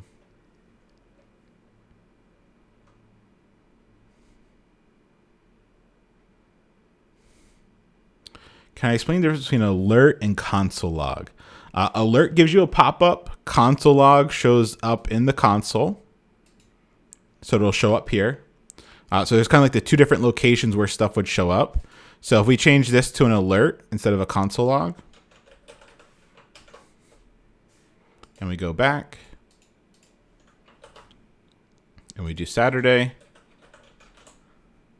now we get a pop-up that says it's the weekend, as opposed to it being in the console down here. And then inner HTML, what inner HTML does, or inner text can do, is that it can put stuff into the DOM. So like what you'd actually see in the page. So alerts a pop-up, console goes in our console log goes in the console, inner text, inner HTML goes into the DOM where we can see it on the browser window. I get this error. Uncaught type error, cannot read property, add event listener of null. Yash, typically when I see that, it means that the thing that you're trying to add the event listener to might not exist in the DOM. That's kind of where that kind of comes up a lot. So that might be one of your errors. Check the console again. Make sure that this exists in your HTML, right? Make sure it's spelled right. It could be a problem.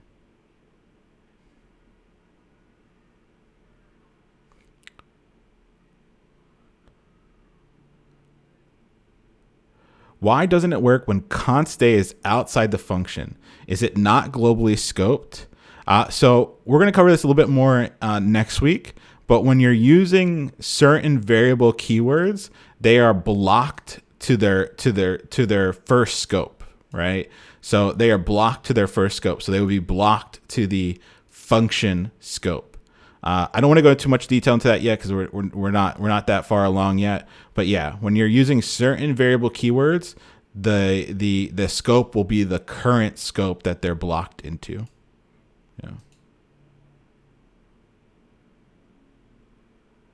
Cool.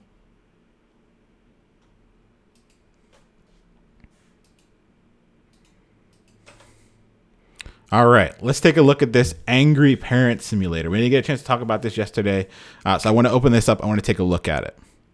So I'm going to go ahead and close these two. I'm going to look at the angry parent simulator. All right, so let's go ahead and open this in the browser.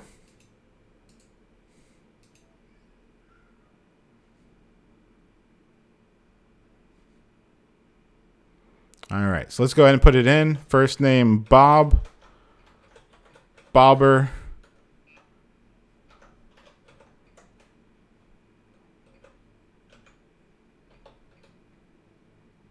Bob, Bobber,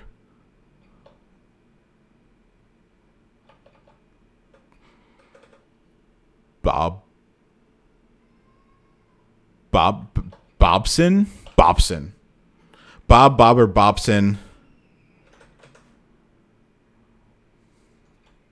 Bob. There we go. There we go.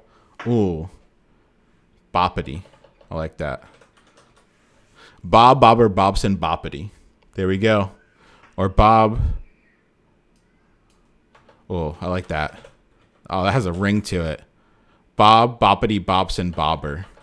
There we go. It's got his names. Bob, Boppity, Bobson, Bobber. There we go. Click yell. We get that lovely Bob, Boppity, Bobson, Bobber yelling coming through on the screen. Now, there's something really cool that we're going to do in a second, but let's break down how this is working. The idea of what's coming here. Oh, somebody put that. I didn't get a chance to answer the Ask Leon, but somebody asked in the Ask Leon channel, would I name my child Domino's for a lifetime supply of Domino's? Hell yeah. Domino is already kind of like a fire name anyway. Who wouldn't name their child Domino's for a lifetime supply of pizza? I gotta say it a little bit lower. My wife's in the other room, but yeah, it's a done deal. Reach out. Domino's, you're watching. Reach out. I got you. Easy. We call it this little Bobby Domino's over here. All right. So Bob, Boppity, Bobson, Bobber. And so what's happening is we're grabbing the text out of each of these inputs and then putting that text into the DOM. So that's something interesting. We've been able to get a value out of an input so far. So we got a value out of the input. Now we're going to take those values and put them into the DOM so that we can actually see them, right? So let's go ahead and take a look at the code and how we did that. So in the code, I have two ways of doing this. There is the older way of doing this and the newer way of doing this. Now, we talked about back in the day, the W3C, or the World Wide Web Consortium, the group of folks that come together to decide like what HTML should be. Well, there is a similar council for JavaScript, the ECMAScript Council or the TC Council. These individuals come together and they say, all right, here's what JavaScript is going to look like, and here's how we're going to push it forward. Well, in 2015, 2016, we got a lot of really big changes to the language, and a lot of things changed. That's why you're seeing some funky stuff like const and let and not var, and there's no semicolons. Where did the semicolons go, right? So a lot of these things changed, and we call all of these changes ES6 plus or ECMAScript plus, like the newer version of JavaScript. Think of ECMAScript as like the base that JavaScript is built on. So all of these new changes we got. And so what you're seeing here is kind of like the old way I would add stuff to the DOM, and then like a newer way I can add stuff to the DOM. But really what I'm focusing on right here is the concatenating of my variables. The concatenating of my variables, like all my variables being put into one string, right? So let me comment this one out. Remember, you can always comment by doing command / or control / if you're on Windows, GNU Linux. So that's commented out now. Nothing, if I was to go back and refresh the page, we would not see anything be put into the DOM. And let's take a look at the older way. So the older way, it seems pretty readable, but you had to do some weird stuff. So what I've done is I have my lovely click event, all right? My lovely click event at the top. That's pretty normal. Then what I'm doing is I'm grabbing each of the values out of the inputs. So I'm grabbing the value out of each input, and I'm storing those values into these variables here. So if we go back and look, I'm able to grab each value out of these inputs and store them into a variable. Okay? And store them into a variable. Then what I'm doing on line 9 is I'm saying, hey, look in the DOM and find something that has the ID of place to yell. So if I go ahead and look at my HTML, there's an H2 here with the ID of place to yell. That's where I'm going to put my stuff. That's where I'm going to yell the name. It's going to go into place to yell. So if I look, I'm saying, all right, find place to yell and put inner text. So put text inside of it. And the text I'm going to put inside of it is whatever is in the first name variable plus a space plus the middle name variable plus a space plus the middle name plus a space plus the last name. So I had to hard code these spaces in, right? Like if I'm doing the older syntax, I literally had to like put the variable and then put a space and then put a variable and put a, like if I wanted to like have words separated, I had to put out individual spaces to make this work. Okay. And so it was tricky. And like you would forget a space, or you would like forget to like add a space, or something weird like that would happen. And so this is how we did it. It's how we did concatenation for a really long time. That's how we put stuff into the DOM for a really long time. And it works. This would work. But with our lovely ES6 plus, we got template strings or template literals.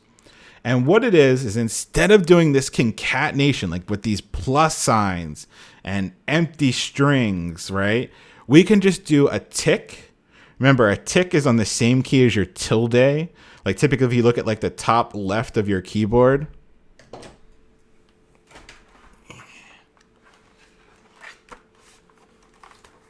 like if you look at the top left of your keyboard, you have the tilde, and the tick is on the same key. All right. How's that for realism, folks? Look at that. And so that's the tick. And so to open up your template string or template literal, you have the tick. And then the cool thing is anything that happens inside the tick gets replicated into the DOM. So this space that I have here is a space that's going to make it into the DOM. The space that I have here is a space that's going to make it into the DOM.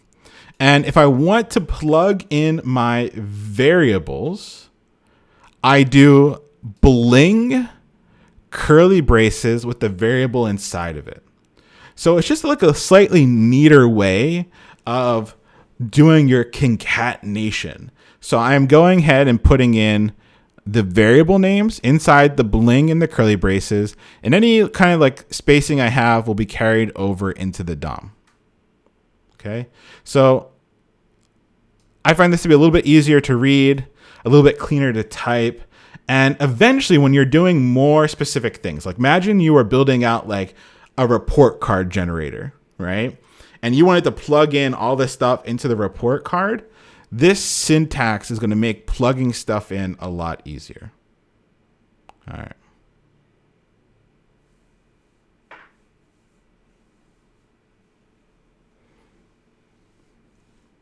Alrighty. Of course, you got to have a demo keyboard. So let's go ahead, and what I'm going to do is I'm going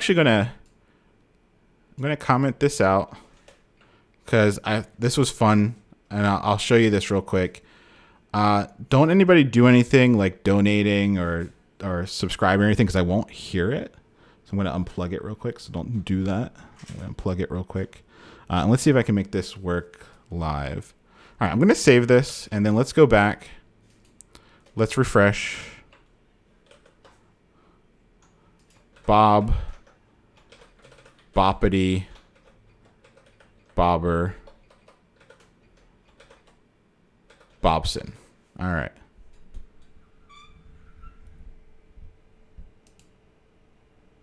No, hold on. I got to fix my sound. One second. Let's find sound settings here.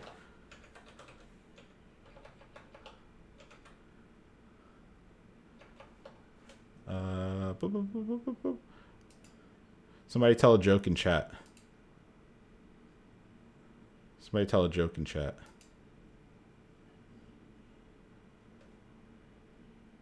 Oh, but this should work. Hold on.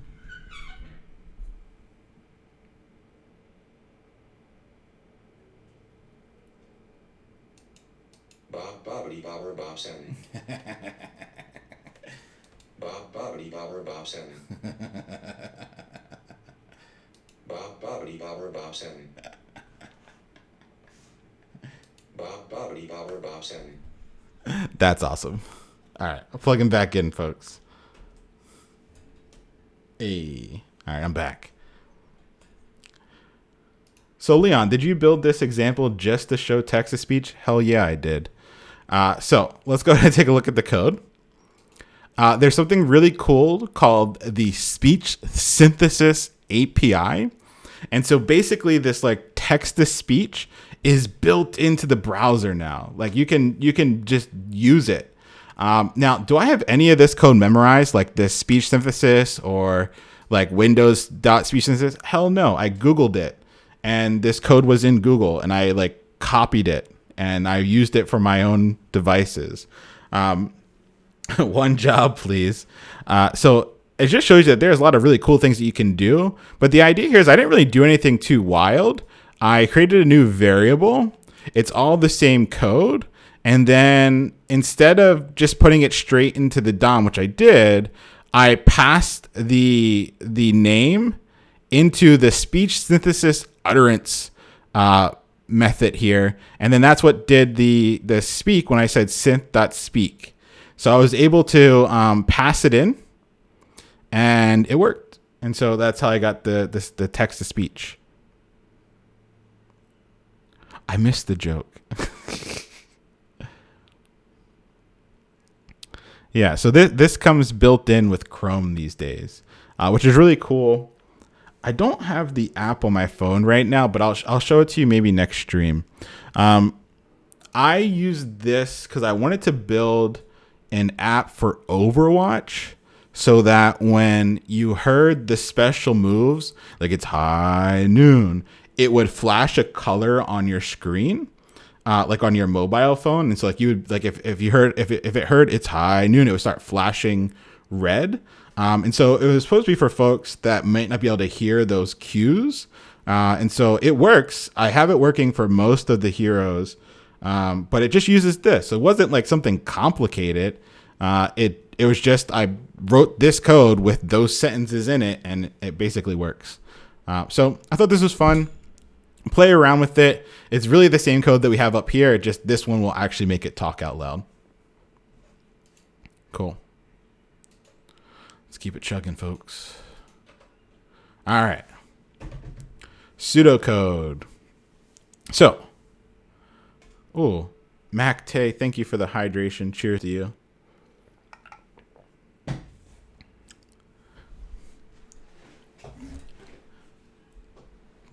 Now I just have Tay K stuck in my head. I did the race. All right. Justice rains down from above. Oh, Pogo, you missed it. You missed it. You missed the merch. Sold out. What can I say? Under 30 minutes. Already dropped. Sold out. I'm sorry. Next time. So I feel like such a Twitch streamer right now. Oh, merch sold out. 30. Can't wait to tell my mom. Yo, mom, my merch sold out.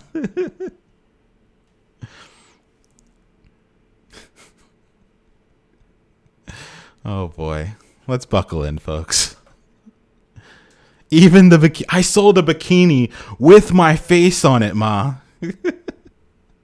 First try.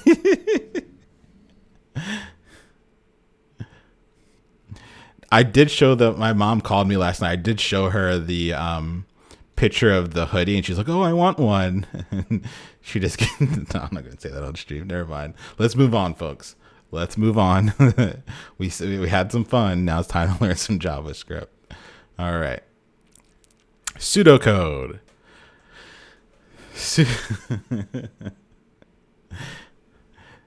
That's funny, Matt. So I do another merch drop, but it's it's the most expensive you can do, and we want the fastest sellout ever. Get it? Fastest sellout ever. Anyway, all right. I need to stop joking. We gotta learn some code. All right, let's get into it. Pseudocode. All right, pseudocode is hands down the most important thing you can do. Only bikinis next job. Is the most important thing you can do as a new developer. I'm going to say it one more time. Pseudocode is the most important thing you can do as a new developer.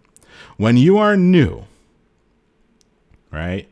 When you are new, you're going to get hung up on syntax. You're going to get hung up on not knowing how to do the things that you want to do. That's going to take research. It's going to take planning. It's going to take Googling to get actual syntax. But to figure out what your program is going to do, you don't need syntax. You don't need JavaScript. You need pseudocode. So pseudocode is just writing out in plain language what you want to have happen in your program. It's thinking through the logical steps of what you need to have happen for your project to work, okay? Or your code to work, or your function to work, or anything that you're writing, right? So a lot of times, what I used to do in one of my classes, in my in-person classes, I used to always do this. And what I would do is I would bring to class peanut butter, almond butter, jelly, bread, a plate, a knife, and the whole class was just getting them to write a robot in pseudocode that could make me eat a sandwich. It's really hard. I've given that class probably 30, 40 times. And I've only ever had somebody make a robot that can make me eat a sandwich twice. And one of them, they cheated. Okay. So what does that mean? So they would literally write, all right, think about everything that has to happen. Think about everything that has to happen for me to hydrate. Ready? Watch. Don't close your eyes. Don't blink. Ready? Watch.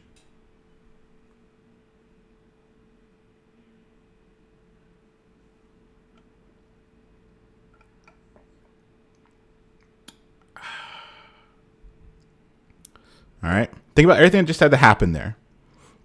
All right. I had to move the cup, which required my muscles, my massive biceps, my huge forearms to contract and to pull the cup to my mouth. The visual, OnlyFans preview, the visual coordination to get the straw into my mouth. The ability to like draw up the liquid, right? The ability to recognize that I had been refreshed. Like all of those things, imagine you had to write. It's real, Johnny Cakes. Thank you for the hydration. Cheers to you. Imagine if all of those things, you had to code out and you actually had to write the code for. It's a really hard process. But you don't start with the JavaScript. You start with the, all right, hand on cup, cup to mouth, straw to lips, right? Like you break it down into the individual steps that you would want the computer to eventually follow. Okay. Now, the peanut butter and jelly lecture, I've had 2 people be successful. And I gave them a lot of stuff out the box. Like I recognize shapes, I recognize colors, I had movement, I had like all these things that make building the robot easier. But I only ever had 2 people get through it after like 40 times of running it. And the first one, I apologize, I'm going to say a curse. The first time somebody actually got it to work, where I actually ate the sandwich, is they didn't program me to eat a sandwich. They programmed me to point, and then using the speech synthesis that we just saw a few minutes ago, they made me point to somebody on their team, and I apologize for this, and say, make me a sandwich, bitch.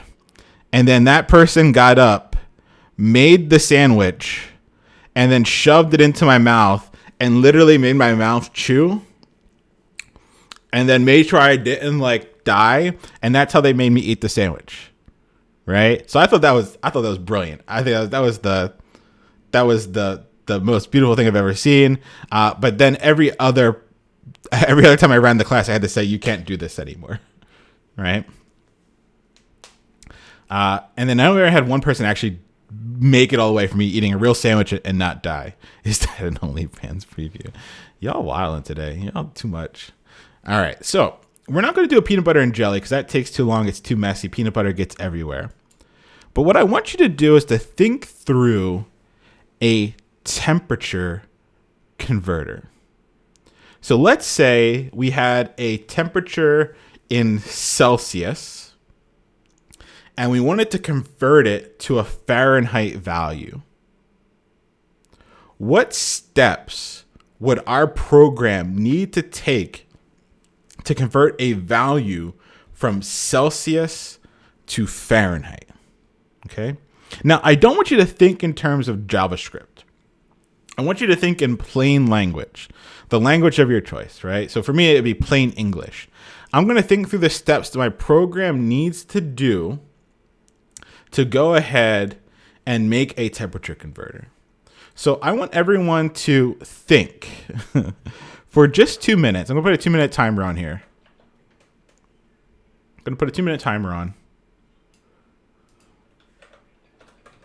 Let's say that there was a input in the DOM where the user could enter a value and maybe click a button. What steps need to happen for us to be able to convert a value and show it to the user somehow? Think through it.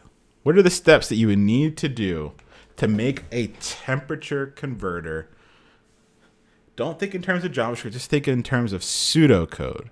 Pure steps.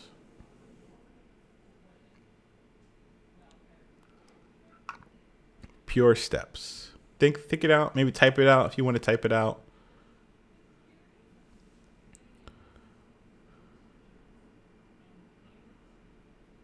Oh, I like Zerkita. That looks good. I like that one. Take another minute. Just think through it. What are your steps?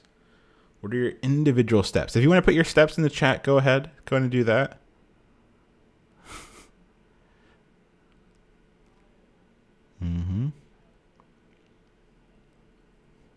Oh, Reptar bro. I like that. That was a good one.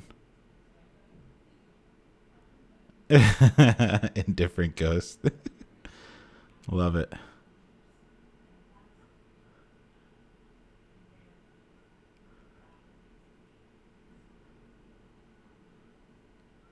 All right, 40 seconds. Think. You don't have to look at chat. Think. What would you do? What steps would you take to convert a value?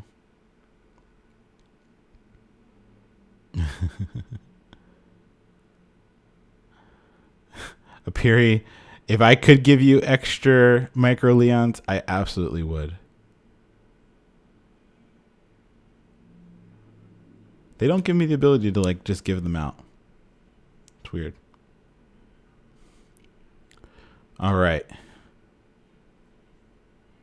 5 more seconds. Come on back. All right.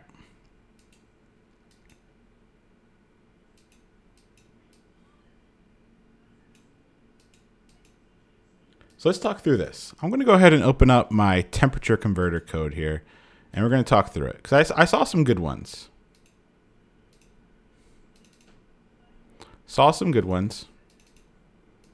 And so let's write out our pseudocode.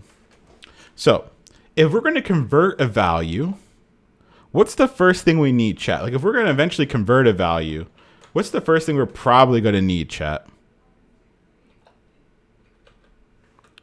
What's the first thing? Yeah, we're going to need a value. So maybe the first thing we're going to do is get the value, right? And we'll leave it at get the value for now, right? Because the value could be somewhere, but I think we said an input. So let's say get the value from the input, okay? Once we have the value, what do we want to do with it?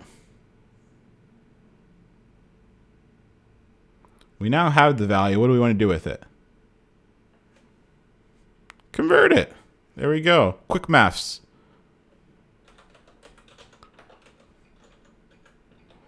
All right, quick maths. Convert it. What? All right, convert it. All right. And then once we've converted it, what do we want to do with it, chat?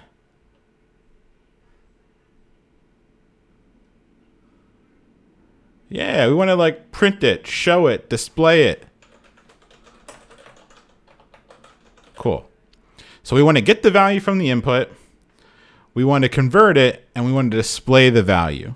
Now, in terms of our application, when do we want all this stuff to happen? Do we want it to happen instantly? Do we want it to happen after an event? When do we want this to happen? Yeah, after a click event. So let's go up here and say, all right, click event, right? So we're going to have a click event, and then that click event is going to do kind of like all this stuff. So I'm going to even tab it in a little bit. Cool. So we're going to have a click, and then that click's going to run these things. Cool. I'm going to put 5 minutes on the clock. Actually, since we don't have any remember, we don't have any HTML here. Since there's no HTML, there's no input, there's no button to click, and there's no place to put it. Remember, we're gonna need 3 things. You're gonna need an input. You're gonna need probably like the button to click.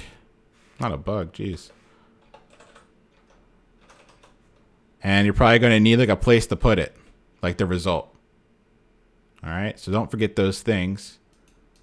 But following your pseudocode or my pseudocode here, I'm going to put 5 minutes on the chat.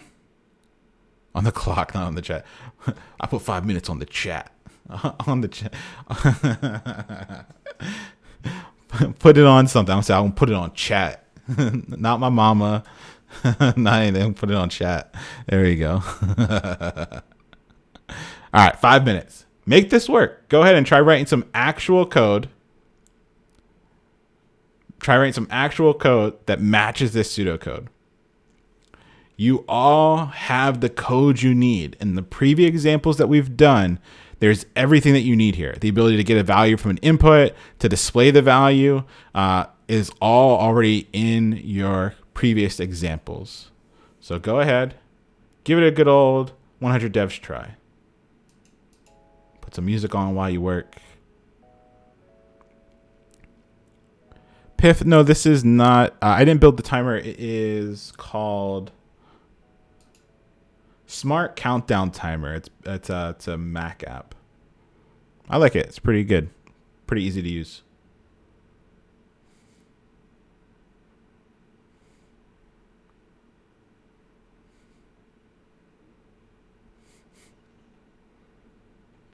All right, folks, have at it. If you're new here, folks, and you're trying to follow along, !Discord in our chat will get you access to our Discord community. Agree to the rules, and there is a follow along materials channel. Go ahead and download the starter materials from that channel, and you'll have everything we have here.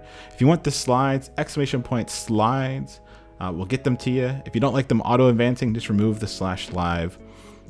If you haven't checked in this evening, you should definitely do !check in and make sure you checked in. In the HTML, I just had an input, a button, and like a place to put your result. I just used an H1.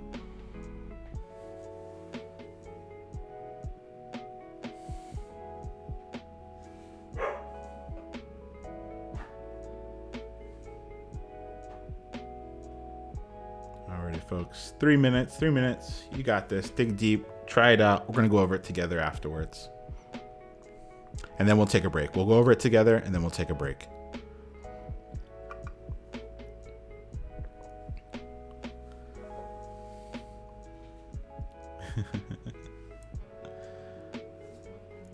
Someone says hi.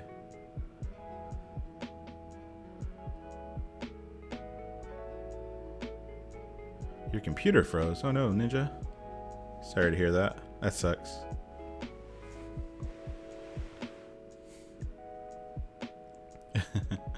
He's chilling in the living room. I did like the dog cam. That one stream when we did the dog cam, that was fire. Also, the last raid was amazing.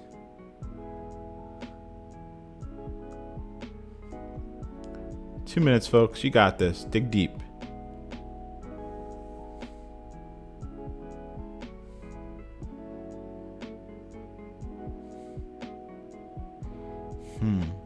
What did you try fixing, Ninja?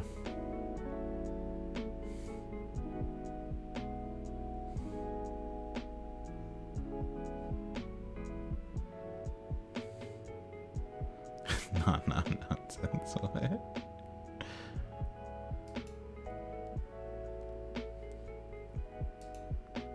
All right, folks, you got this. Keep going. Keep going.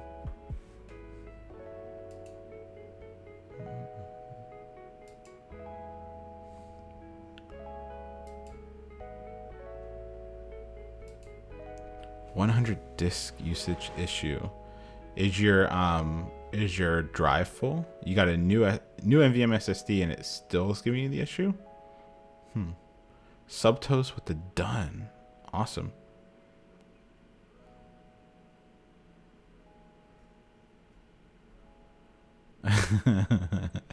I hit what we call in the business a roadblock.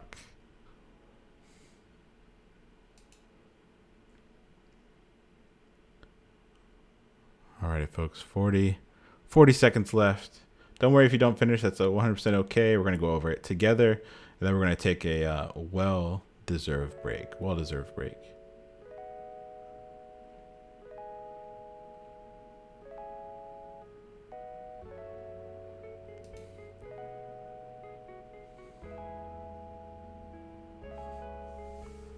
Dragonoid with the hydration. Cheers to you. Thank you.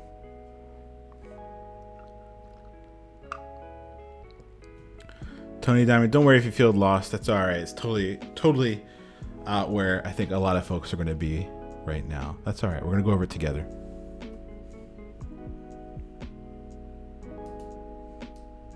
All right, folks, come on back. Let's go over this together. Alrighty, folks. So the most important part right here was not the actual code. It was the pseudocode. Your pseudocode ability is going to be a big barrier in the beginning that you have to work on. Before I write any code, I write pseudocode. Even to this day, when I'm working on a new project, a new something, I write my pseudocode first. Or, where's my duck? Oh no, I dropped my duck last stream. He's like underneath the table. What I do is I'll use a ducklet. That works. I don't know if you can see it because of the green screen. My pseudocode, I used to type out, right? And I still do on certain occasions, but most of the time I talk through my pseudocode with my duck. You see my duck on last stream. It's underneath my desk. I'll grab it when we take a break. But I talk to my duck and I say, all right, here's the steps I'm going to do. Here's how I'm going to solve it. And that pseudocode ability is what enables me to actually write good code. And so it's the thing you want to practice most. Whenever you are about to write some code, you should probably think through your pseudocode first before you type anything out, especially in the beginning. Always type out your pseudocode. Okay? Alrighty. So I have my pseudocode. I knew I needed a click event. I wanted to get a value from an input. I wanted to convert it, and I wanted to display the value. Now, for most of you, these things are not in memory yet. Like, you probably don't know how to do these things yet. That's okay. Like I said, the important piece here was pseudocode and then being able to research and find the pieces that you want. Okay? So what I'm going to do is I'm going to try and find the pieces from the previous examples and use them here. Okay? So that's what I'm going to do. Previous examples, find them, and then use them here. All right. If you didn't get this one, if it didn't work, you didn't get close, that's totally okay. Watch me find the examples and start to try and recognize some of the patterns here. Starting with the Smurf is the best place to be. All right. So let's go ahead and take a look. I'm going to look at Angry Parent Simulator. That's one we just did. And so in the Angry Parent Simulator, all right, here's our Smurf. I'm going to head and grab our Smurf first. Now, if I was doing this for real, I would type it out. I don't like just copying and pasting in the beginning. I would type it out, but that's not where we're at. All right. So go ahead and find something called yell. We don't have something called yell. Our input doesn't have an ID. So let's give this ID equals zebra. Cool. So my input has the ID of zebra. So that's what I can go talk to. So instead of this being yell, it'll be zebra, right? So I'm saying, hey, look in the document, find something that has the ID of zebra, right? And then add an event listener, which is the click. We're listening for the click. The Smurf is listening for the click. And then run a function called run. But what is our function doing? What is this program doing?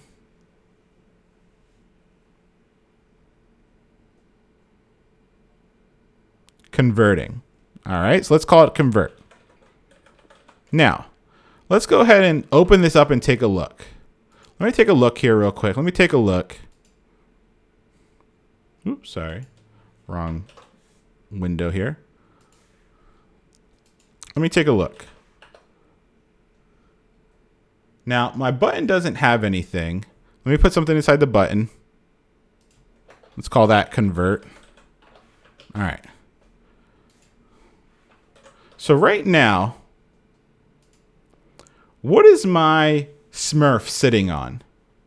Is my Smurf sitting on the input or is it sitting on the button? Sitting on the input or the button? Let's take a look. Let's take a look. Find something that has the ID of zebra and add an event listener to it. Add a Smurf to it. Let's go and take a look. Input ID of zebra. So is my Smurf on the input or the button?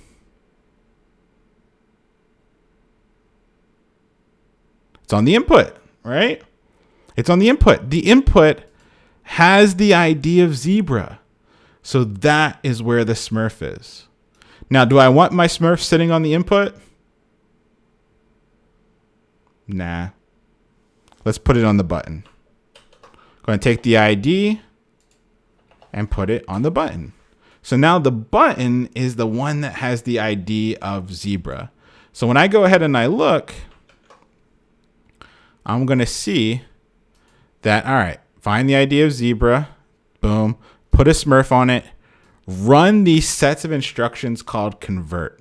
Now, today we're going to learn about how to do these instructions, and what we're going to call these sets of instructions are called functions. But I know from this one that run is this function thing. We don't know what a function is yet, but it's this function thing. So I'm going to grab it, and I'm going to put it here, and I'm going to get rid of all the stuff that's inside of it. And I'm just going to change it. I called it convert. So I'm going to call this function thing convert. Right? Now, if you've never done this before, you're not probably going to make some of the jumps that we've just made. But what I'm trying to show you is that I've given you enough code to start playing with. And that's what I want you to do. I want you to grab stuff, delete stuff, remove stuff. And I'm going to give you a few more examples when we come after break. So you start having like the raw materials to build the basic stuff, right? They're going to have the raw materials to build the basic stuff. And if it doesn't make sense right now in this moment, that's okay. You're going to come back and play. You're going to add, you're going to remove, you're going to delete. You're going to try and get it to where you're starting to recognize some of the patterns. All right, so let's test that this works. How can I test that my click event is working, chat? What could I do to test that my click event is working here? Console log, an alert. Let's just do an alert. It's a little bit more visual for stream here. And let's put works.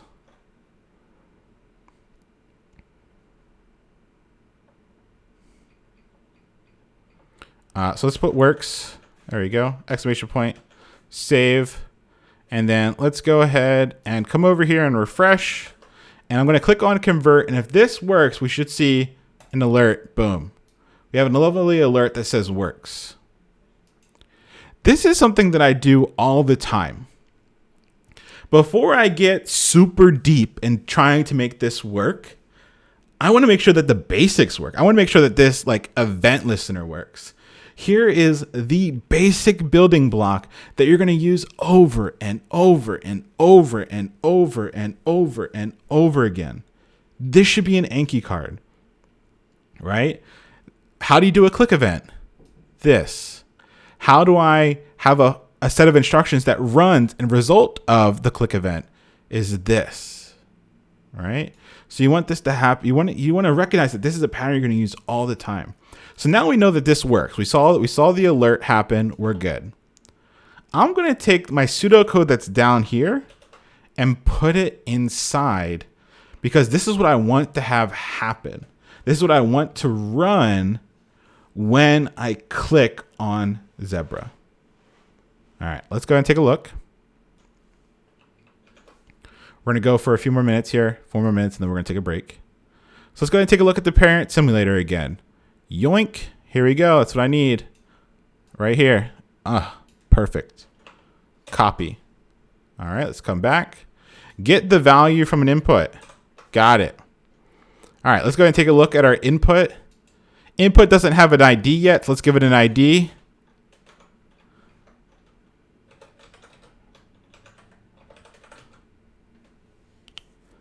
Chat.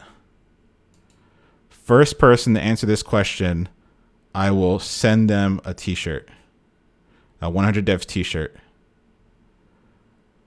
When I get caught up in the storm, my brain gonna storm the most. Who said that? What song does that come from? Who's the rapper that said that?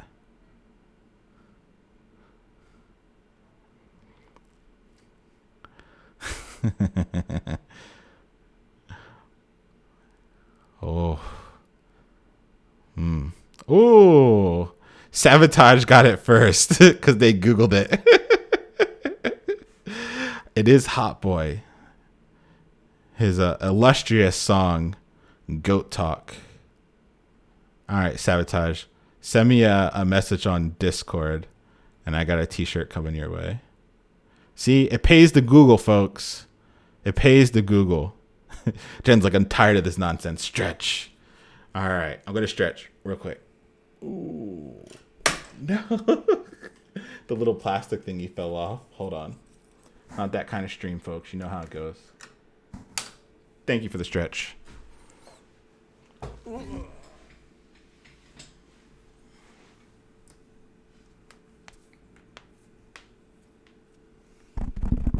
I gotta do like one of those like ASMR streams one day.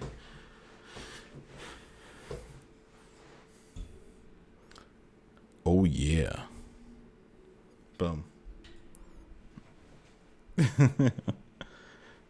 Gotta get like the fancy microphone where I can like tap on it all class.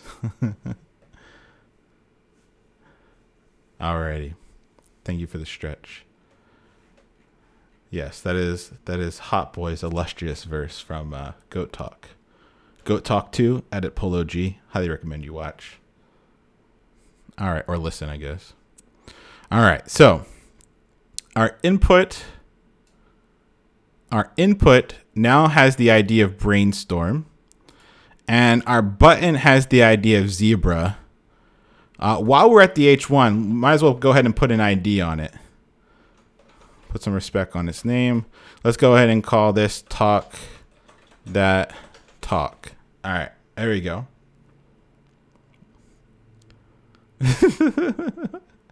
I thought y'all were talking about the Hot Boys. It's Hot Boy double I for those that are trying to find it. Cool. So we have brainstorm, zebra, and talk that talk.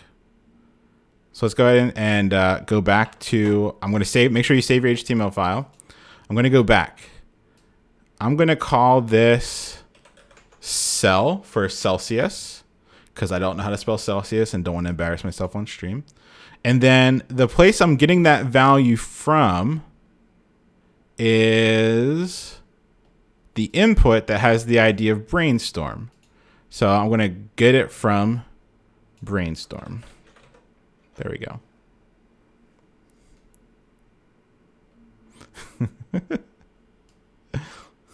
Dork sausage.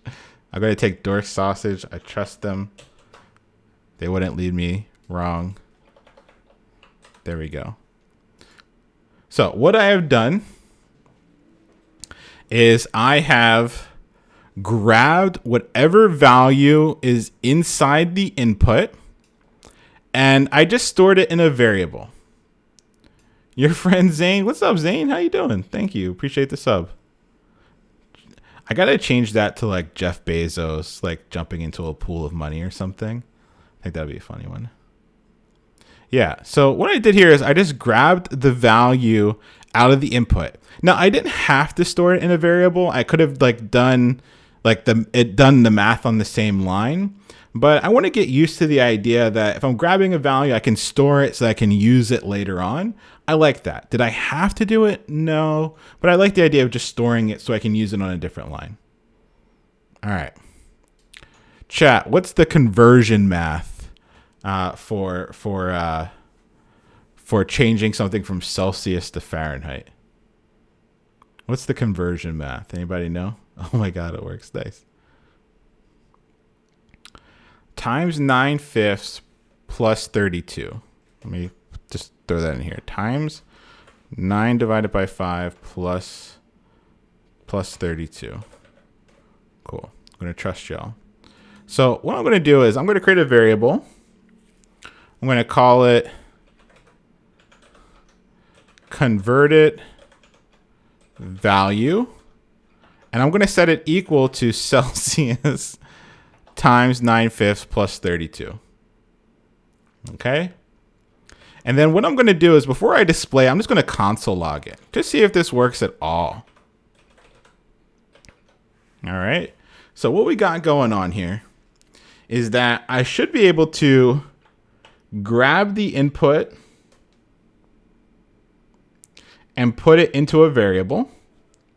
And then down here, I should be able to use that value with some maths, and whatever that shakes out to, whatever this shakes out to, put it in this variable.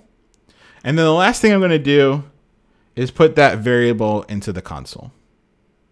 All right. That's all I'm trying to do here. Let's see if this let's see if this works at all. Let's go ahead and save it. Let me go over here. Let me refresh. Let me open up my console so we can see what's happening. Checking my console. There's no errors yet. So let's go ahead and put in, let's do 0 and convert it. Oh, we got 32. So I know that works. 0 degrees Celsius is equal to 30 degrees Fahrenheit. 100 degrees Celsius should be 212. So let's check that. Boom. It's working. I believe that is a first try. Dab. Yeah, I don't know why I dabbed. I didn't have to dab. First try is good enough. All right. So let's go ahead and take a look. Take a look at what's happening. I was able to get the value out of the input and put it into a variable. I was then able to use that variable with the quick maths chat gave me and store that in a variable. And then the last thing I did was console log that value. All right.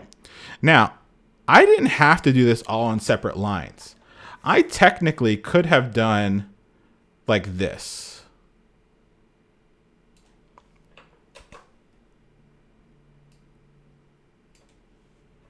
I could have done that and got rid of this line and it would still work. It's just I start to lose some readability here, right? I start to lose some readability here, so I don't like that. I like to keep it on two separate lines, and that's why I have what we have here. Okay, I could literally put all of this on one line, it would work, but I want it to be readable. I want to say, all right, this is the value I'm getting out of the input, and look, I have a nice, neat little comment here letting me know that it is coming from the input. And then, oh, I got a nice little comment here knowing that I'm converting it. And a nice little comment here letting me know that I'm displaying the converted value. And it's almost as though my pseudocode has become my comments, right? And that's what we're looking to do early on. Early on, your code should be commented. Eventually, we'll get to like clean code best practices. But early on, having comments in your code can be a really big help. And those comments in your code are typically going to come from your pseudocode first. Okay. Clean code can suck it. Comments are pure gold. Right? So for now, lean into your pseudocode and then use that pseudocode for comments. All right. All right. We wanted to display the value. So let's go ahead and look at Angry Parent Simulator one last time. We had this line right here. So all three pieces that you needed were in the example that we just did. Imagine that. Whoa. Look at that. Leon setting up class. What? There we go. But ours isn't called place to yell. It's called talk that talk. So let's go ahead and change place to yell to talk that talk. Talk that talk. And we're going to put converted value into that place. Converted value. There we go. So let's make sure it works. We'll walk through it one more time, and then we're going to take a break. Refresh. Let's go ahead and do 100. There we go. We got 212 in the DOM. And let's do 0. We should get 32. There we go. All right. We have a working. We got a working temperature converter here. So real quick, we had our click event so that when somebody clicks on the button, this set of instructions run. The first instruction we do is we get the value out of the input and store it in this variable. Then using that variable, we do some quick maths, and that quick maths gets stored in this variable, right? And then the very last thing we do is we find that H1 that's in our DOM, we put inside of it whatever stored in that variable. So hopefully that's our converted value. Booty Liquor got first try. Nice. What is the difference between inner text and inner HTML? Inner text is for text. Inner HTML, you can put like whole DOM value. You can put like an H1 or a paragraph or any type of like HTML element into it.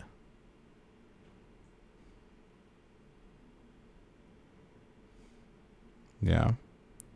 Cool. Alrighty, folks. Seems more useful for emails. Yep, basically saying put this thing in the DOM, exactly. Alrighty.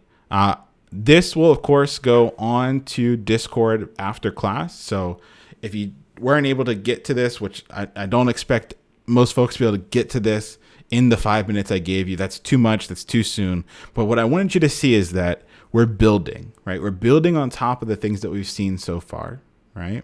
We saw that every single thing that we did for this example was in the previous, right? So I'm trying to give you a base, right? I'm trying to give you a base to build off of. So I'm going to give you a lot of these patterns, a lot of these little things that I want you to be able to see and recognize so that as we start to progress, you can utilize them and have some code to come back to. All right. Let's go ahead and take a lovely 5-minute break. We come back. We got some more code to write, some more hands-on practice. We're going to move into some functions. All right.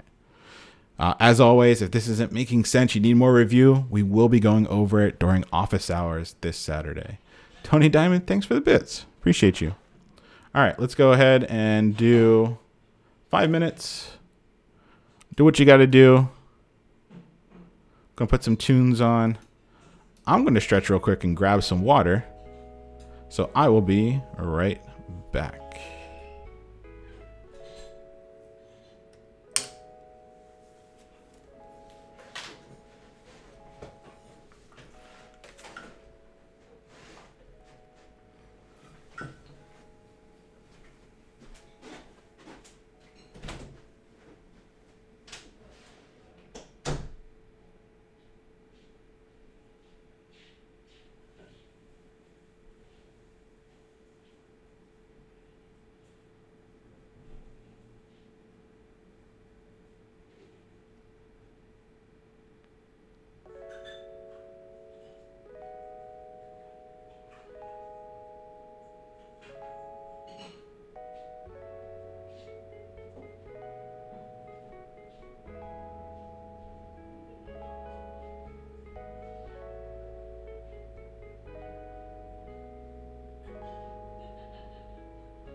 Oh, yeah.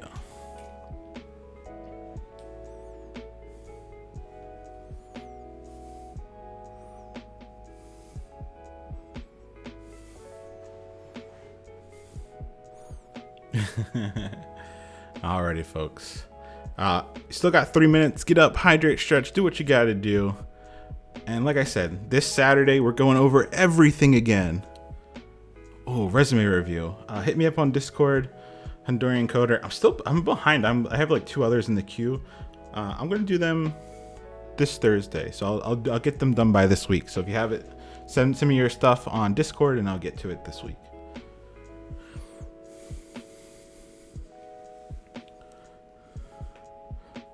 3 minutes. Sorry, if I said 30, I meant 3.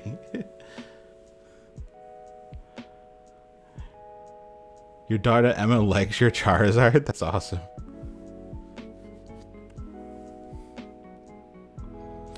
Oh, like the alert. Yeah, the follower alert. I love it. It's a cool GIF, right? I don't know why, but my number keeps concatenating with my string.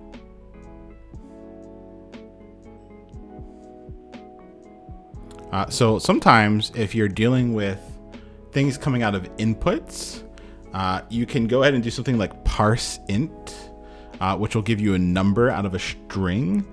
So sometimes you'll see people do this.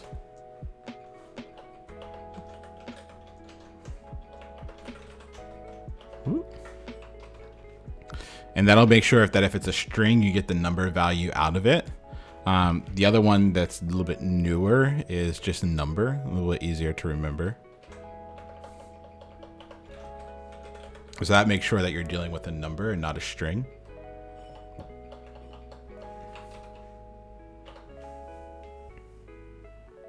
What's the difference between using .value and .inner HTML?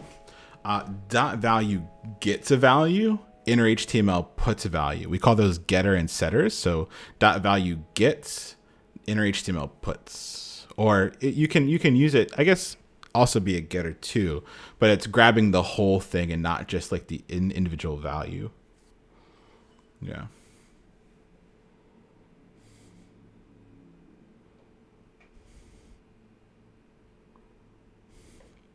Can we select by IDs? Sorry, can we using IDs to be more specific, or class, or does it really not matter? It doesn't matter. It comes down to a preference. Some folks like using IDs more than classes just because they're more direct. We're going to see selecting by class in a couple of examples from now.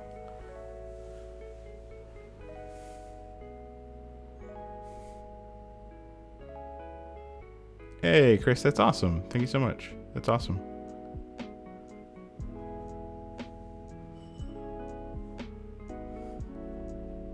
Can we use let instead of constant in this example? You could, if you knew that you're going to redeclare it later on. Or sorry, not redeclare, reassign it later on.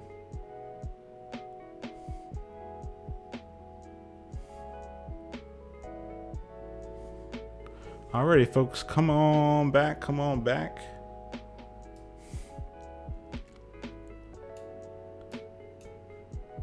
All right, we got about a half an hour left. Let's get through some more examples together. Let's talk about some more code. And then we're gonna review again on Thursday, and then we're gonna have office hours as well. So if things aren't clicking, that's okay. Tonight's about seeing, absorbing, seeing patterns, starting to recognize, and then you're gonna play with it. You're gonna play with it a lot between now and next class, and you're gonna play with it between now and next week. Allow yourself to be a little lost. Allow yourself to say, you know what, I don't have to get this exactly right now, but I will get it soon. All right. Chat, you all know the answer. What's the best TV show of all time?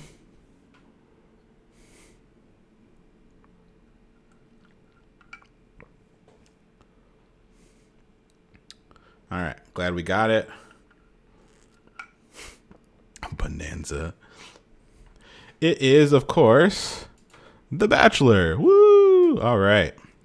So, in appreciation of the greatest episode, or the greatest season of television, one of the best seasons of television of all time, we have some examples that are all Bachelor themed tonight.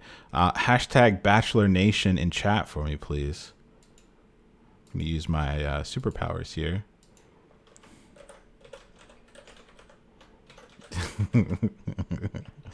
There we go. Hashtag Bachelor Nation. nobody did it. I should have added like ABC or some shit before this class. All right. Bingo. Somebody got bingo with Bachelor. That's hilarious. All right. Time's out, Leon. All right. So let's go ahead and open up that Bachelor code, because I know you're all ready to get into it. So inside the Bachelor code, you will see 3 examples. So be careful. We're just going to open up example 1 first. and we're going to open up both the HTML file and the JavaScript file. Okay, please no. Somebody, George Codewell, spent 2,500 channel points just to say please no, highlight it. All right, so let's go ahead and open this HTML in the browser. All right, so these are 3 lovely contestants from Juan Pablo's season of The Bachelor. As I'm sure most of y'all know, Juan Pablo's season of The Bachelor was probably the most controversial season of The Bachelor ever.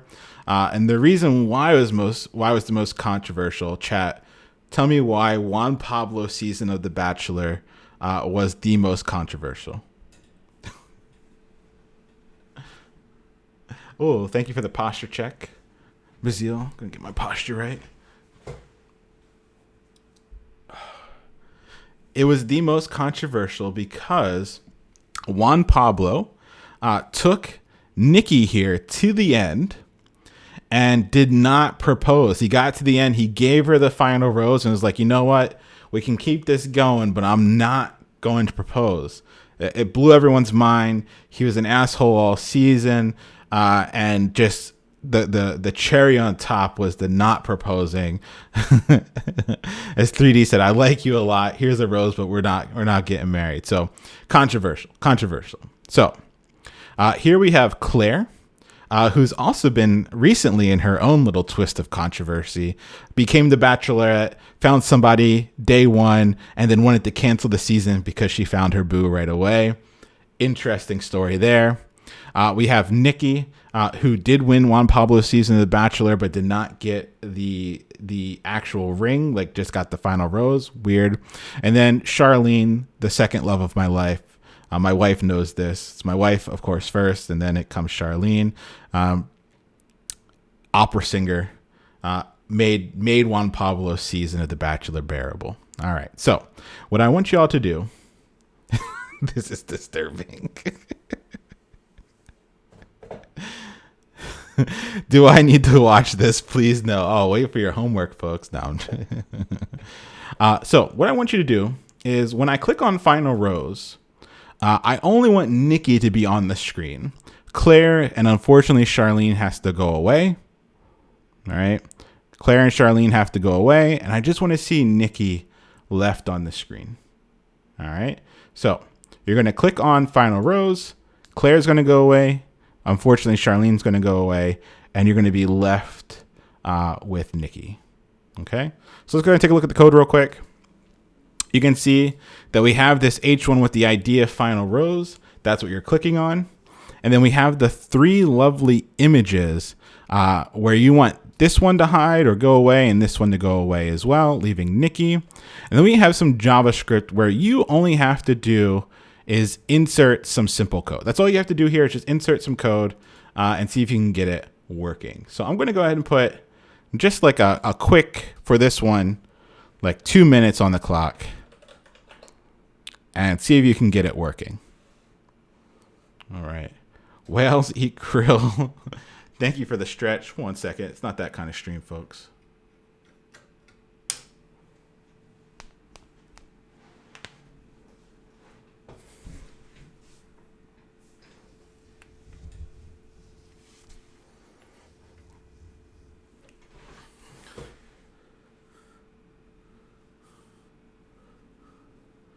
Oh, yeah. All right. Minute 25 seconds left.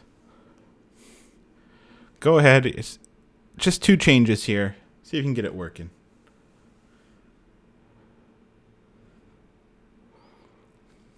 We should have a channel point where everyone has to do 5 push-ups or sit-ups. That'd be fun. Or like everyone has to hydrate. Oh, that's such a good idea. It's like maybe like a 50,000 points where everyone has to like hydrate. Everyone in chat must hydrate. And like post proof on Discord or something.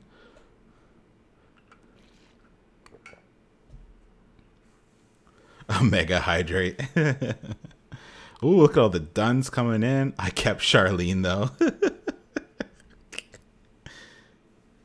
funny. Yeah, I like the idea of the hydration one. I think that's good.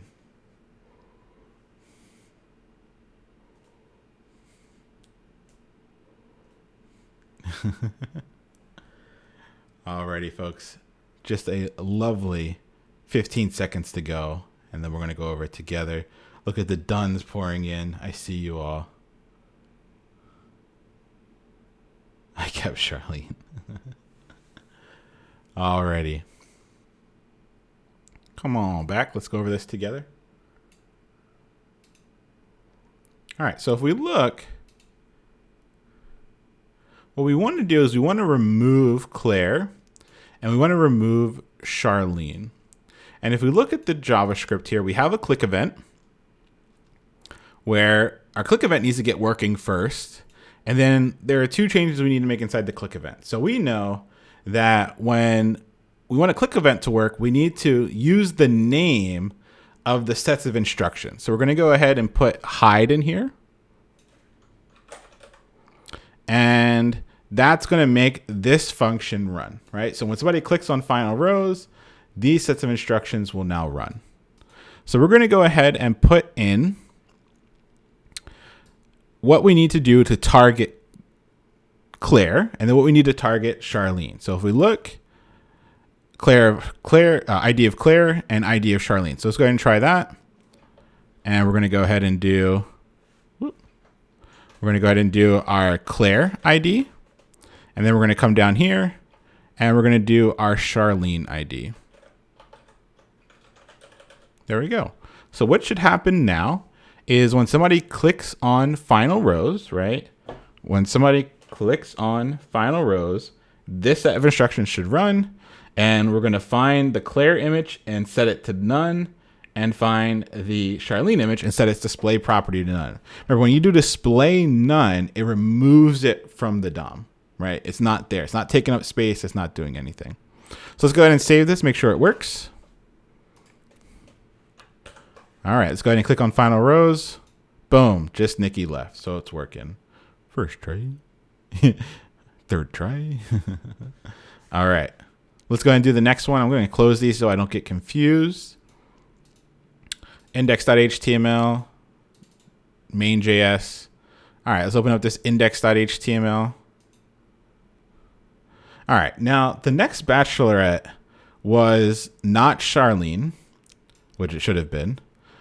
It was not Claire, although Claire did eventually become a hot mess of a bachelorette in terms of like not having a season. And then you, America, chose Andy to be the next bachelorette. Andy is the district attorney from Atlanta, or associate district attorney from Atlanta. Great candidate for a bachelorette. Just unfortunate we had such a strong candidate in Charlene, an opera singer, that we didn't get a Charlene season. Because Andy's season, I wasn't a fan. She made the wrong decision in the end. It was a hot mess. All right, so you get to choose now, though. And so instead of it having to be Andy, what I want to have happen is when you click on their name, it should show their image. And when you click again, it should go away. All right. So all we're doing here is you get to pick who the next bachelorette should have been. When you click on Andy, it should show our picture. When you click on Claire, it should show theirs. When you click on Charlene, it should show theirs. Right. And so you get to choose. And so you must make this code now work. If you go ahead and look, you're once again missing some code to be inserted for our click events, and then what is actually happening inside of the click events. So go ahead. Let's take 3 minutes here. And go ahead and get this working for me.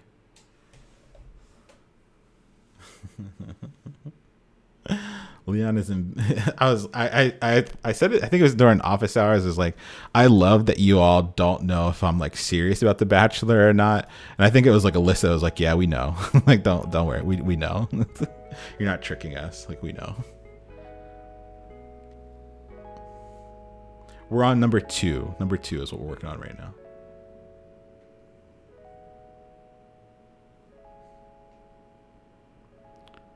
Ah, Love Island, amazing. Well, sorry, not Love Island. Temptation Island. Love Island, I wasn't a huge fan of. I thought it had some. It propelled their careers like into the stratosphere. Now, Temptation Island season 2. Come at me. Come at me. So sometimes when you're seeing the color differences, that's kind of like your text editor like screaming at you that there's something wrong. So it's kind of picking up that there might be something wrong here, or that something didn't kind of complete above it. That's why we're seeing different colors here.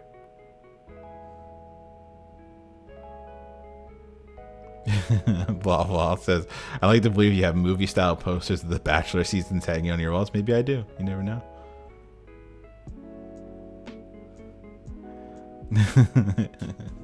If this is fake, Leon be the best imposter among us.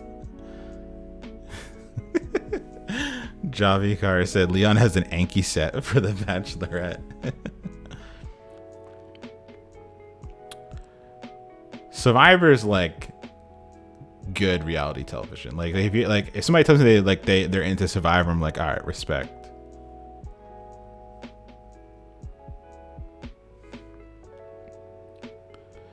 Good challenges, good drama, constant people trying to figure out how to break the rules.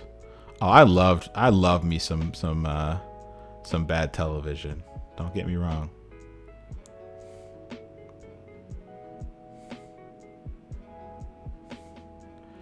Ghost, it's really easy to set up mods on the server, so I'd be open to whatever people want to try out. Bad Girls Club.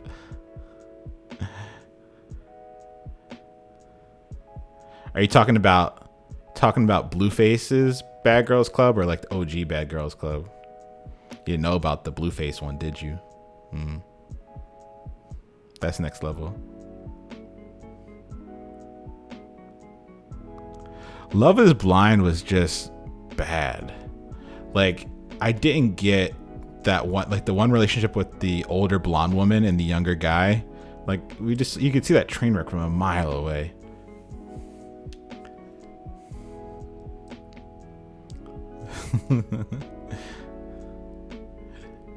You're slowly realizing that I might be about this life because you're just throwing out.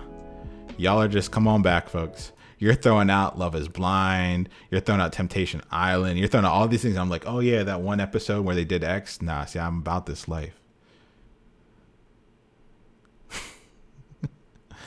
The Circle is dope. It was a cool concept.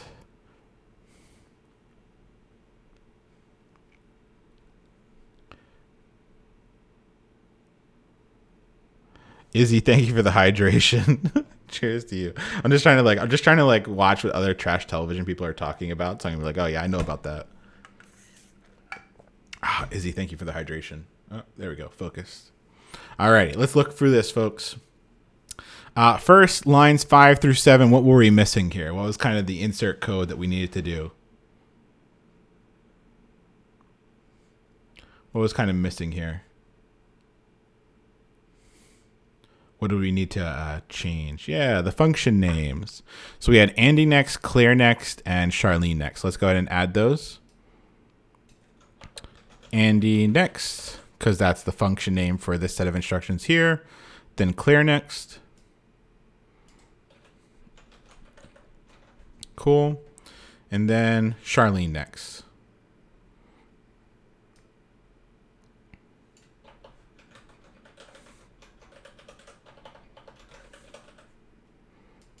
Cool. Alrighty. Yeah, the Smurf was missing. The snitch Smurf was missing. All right. So we have Andy next, Claire next, Charlene next. So all of our click events or our event listeners should be working. Looks good. Next, clear class list add. So if we look, let's go ahead and look. All of the images are not showing up by default. Why? Chat, why are these images not showing up by default? Why isn't Claire, Andy, or Charlene's lovely photos not showing up? Yeah, they have this class of hidden. Look, they all have this class of hidden.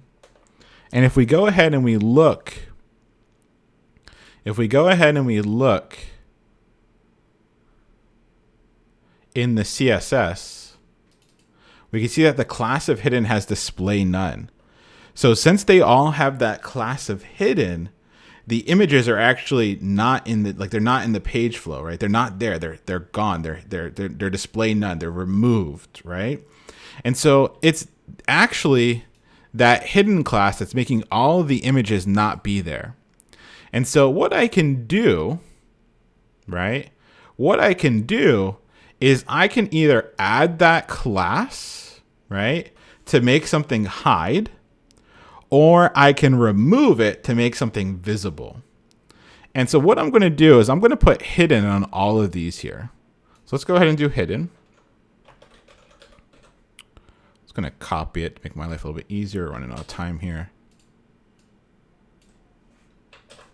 Boom. Boom. All right. So what I have done is so that when I click on the thing that has the ID of Andy, right? So when I click on Andy's text, when I click on Andy's text, right? When I click on Andy's text, it runs a set of instructions called Andy next. And what I am doing is on Claire, I'm adding hidden. On Charlene, I'm adding hidden just to be sure, just to make sure that they are not there. I'm adding hidden. And then I am toggling hidden on Andy. Toggling is like a light switch, okay? Degrassi, phenomenal show. Gave Drake the platform to become the amazing person that he was. Drama, intrigue, in a high school setting. Perfect show. All right, so we had hidden being added to Claire and Charlene just to make sure. So if they're there, get rid of them. And then Andy, we're going to toggle hidden on. And what that means is, like, think of like a light switch. If the lights are on and I hit the light switch, the lights go off. If the lights are off and I hit the light switch, the lights come on. Right? So what we're doing is we're toggling the hidden class so that if it is there, we remove it. If it's not there, we add it. So let's go ahead and take a look. Let's refresh. Let me check my inspector here. So see how we're getting this error on line 16? Like, it's even telling us. It's saying error on line 16. So what that means is that my other code won't run because there's an error in my JavaScript. And so what I have to do is I can go back. And what I'm going to do for right now is I'm just going to comment out these lines because I'm not ready to code them out. Yeah, I'm just going to comment them out. There we go. I commented them out. And I'm going to come back and refresh, and that error goes away. And now that that error is away, I can click on Andy. And there you go. Her lovely photo shows up. Click again. Her lovely photo goes away. Because let me show you what's happening here, though. Let's take a look. Let's look in the body. Let's look at these images. Chat, why can't I see Andy right now? Why can't I see Andy right now? Yeah, because of that hidden class. But watch what happens when I click on Andy's text. Ready? Whoop, 3, 2, 1. Hold on. Am I clicking? Whoop. I was clicking on the Streamlabs preview thinking it was my browser instead of actually clicking on the browser. All right, so 3, 2, 1, click on Andy. There we go. And notice what happened.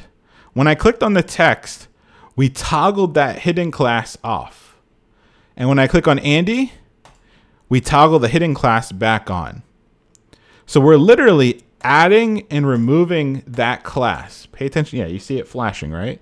We're literally adding and removing that class. And that's what's resulting in the image either being there or not being there.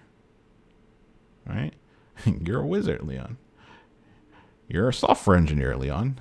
All right, Dominoes. Yeah, so we're literally adding and removing that class.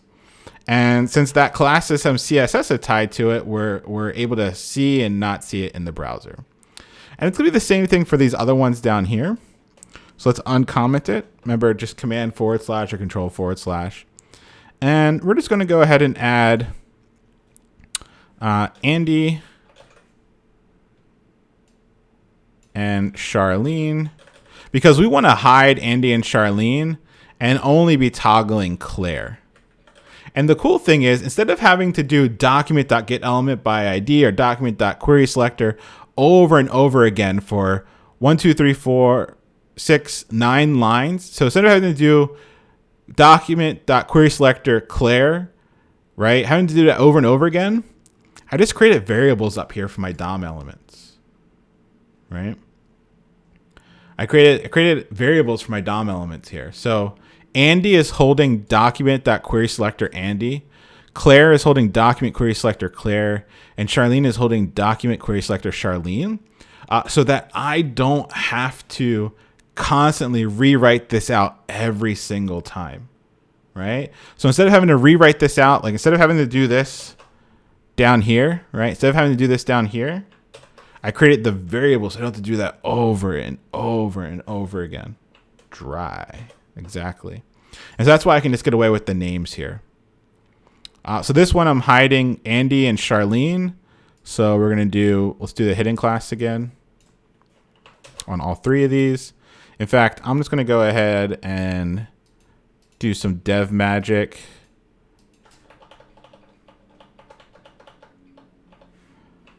There we go. Hit it on all of them. I just held down command, and wherever you click, you get the REPL. So you just hold down command or control, wherever you click, you get that.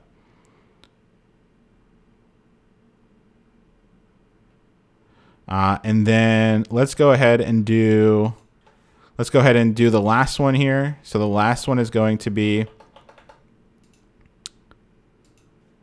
we're going to hide Andy.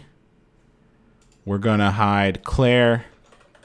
And we're going to be toggling Charlene. Cool. Let's save it. Let's refresh. And let's see if we got it going. Andy, but I click on Charlene, Andy goes away, Charlene appears. I click on Claire, Charlene goes away.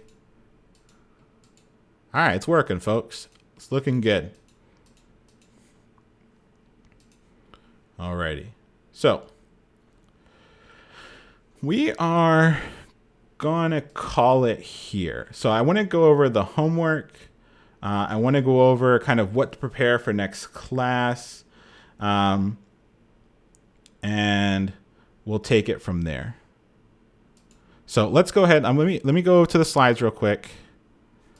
I know this is a lot. This is a hard class, right? This is a hard one. This is where you're getting shown a lot of new code, a lot of things that are new and different, and we're going to review. We're going to keep reviewing. Thursday is going to be review. Saturday is going to be review. So if you're feeling a little lost, you're feeling like things weren't clicking, here's what I'm going to ask you to do. Read through these slides. These slides are going to talk about what we're going to go over on Thursday. Read through them. Maybe take a peek. Maybe take a peek at the Let's Code. Maybe take a peek at the Let's Code. Maybe take a peek at the Bring It Home, right? Maybe take a peek at both of these, right? All right. Maybe take a peek at them, and then still do the homework. Get some reading in. Read about functions because we're going to go over them. Any of the assignments that we've done in class today, do them again. Delete them. Redo them. Play with them. Make them your own. The biggest thing that a lot of folks that did that I thought was really cool is they took each of the projects that we did and made them their own.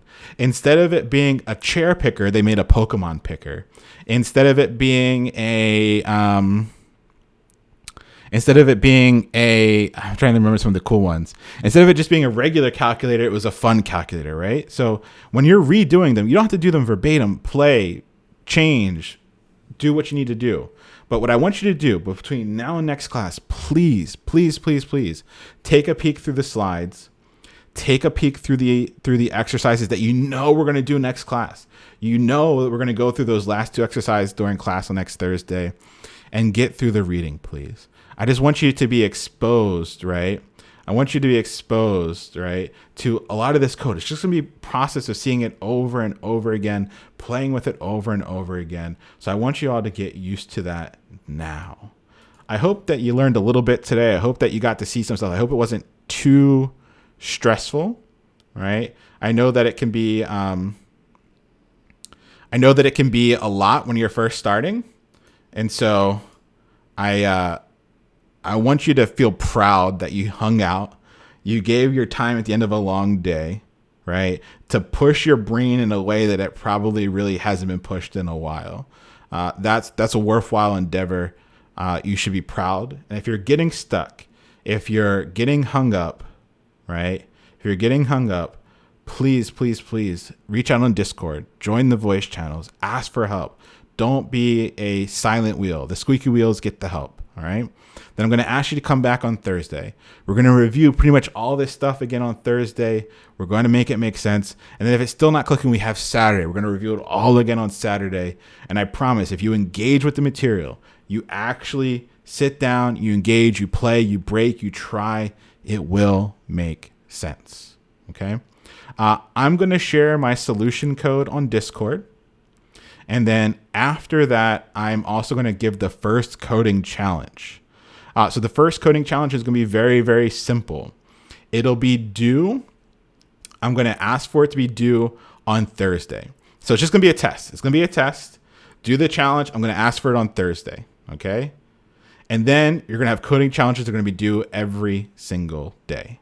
So today's will just be a test. You're going to do it. And then on Thursday, we're going to go over it. Okay. So when I put the solutions in the Discord channel, I'm also going to put the coding challenge. So please make sure after class you go to our Discord, you look at the solutions if you need them, but you also get the coding challenge that's for today. So we're going to go ahead and do a raid. Let's go ahead and give some follows. Let's send some positivity. Reptar actually saw that Coding Train was doing a lovely Pokemon card opening. Coding Train is a phenomenal educator. If you haven't been part of their streams before, you should definitely check them out. Always teaching folks to learn how to code and fun things like that. So let's go over, let's show them some love. Let's give them some follows and some fun stuff and enjoy the stream. I'll see you over there. Have fun. Have a good night. See you all on Thursday.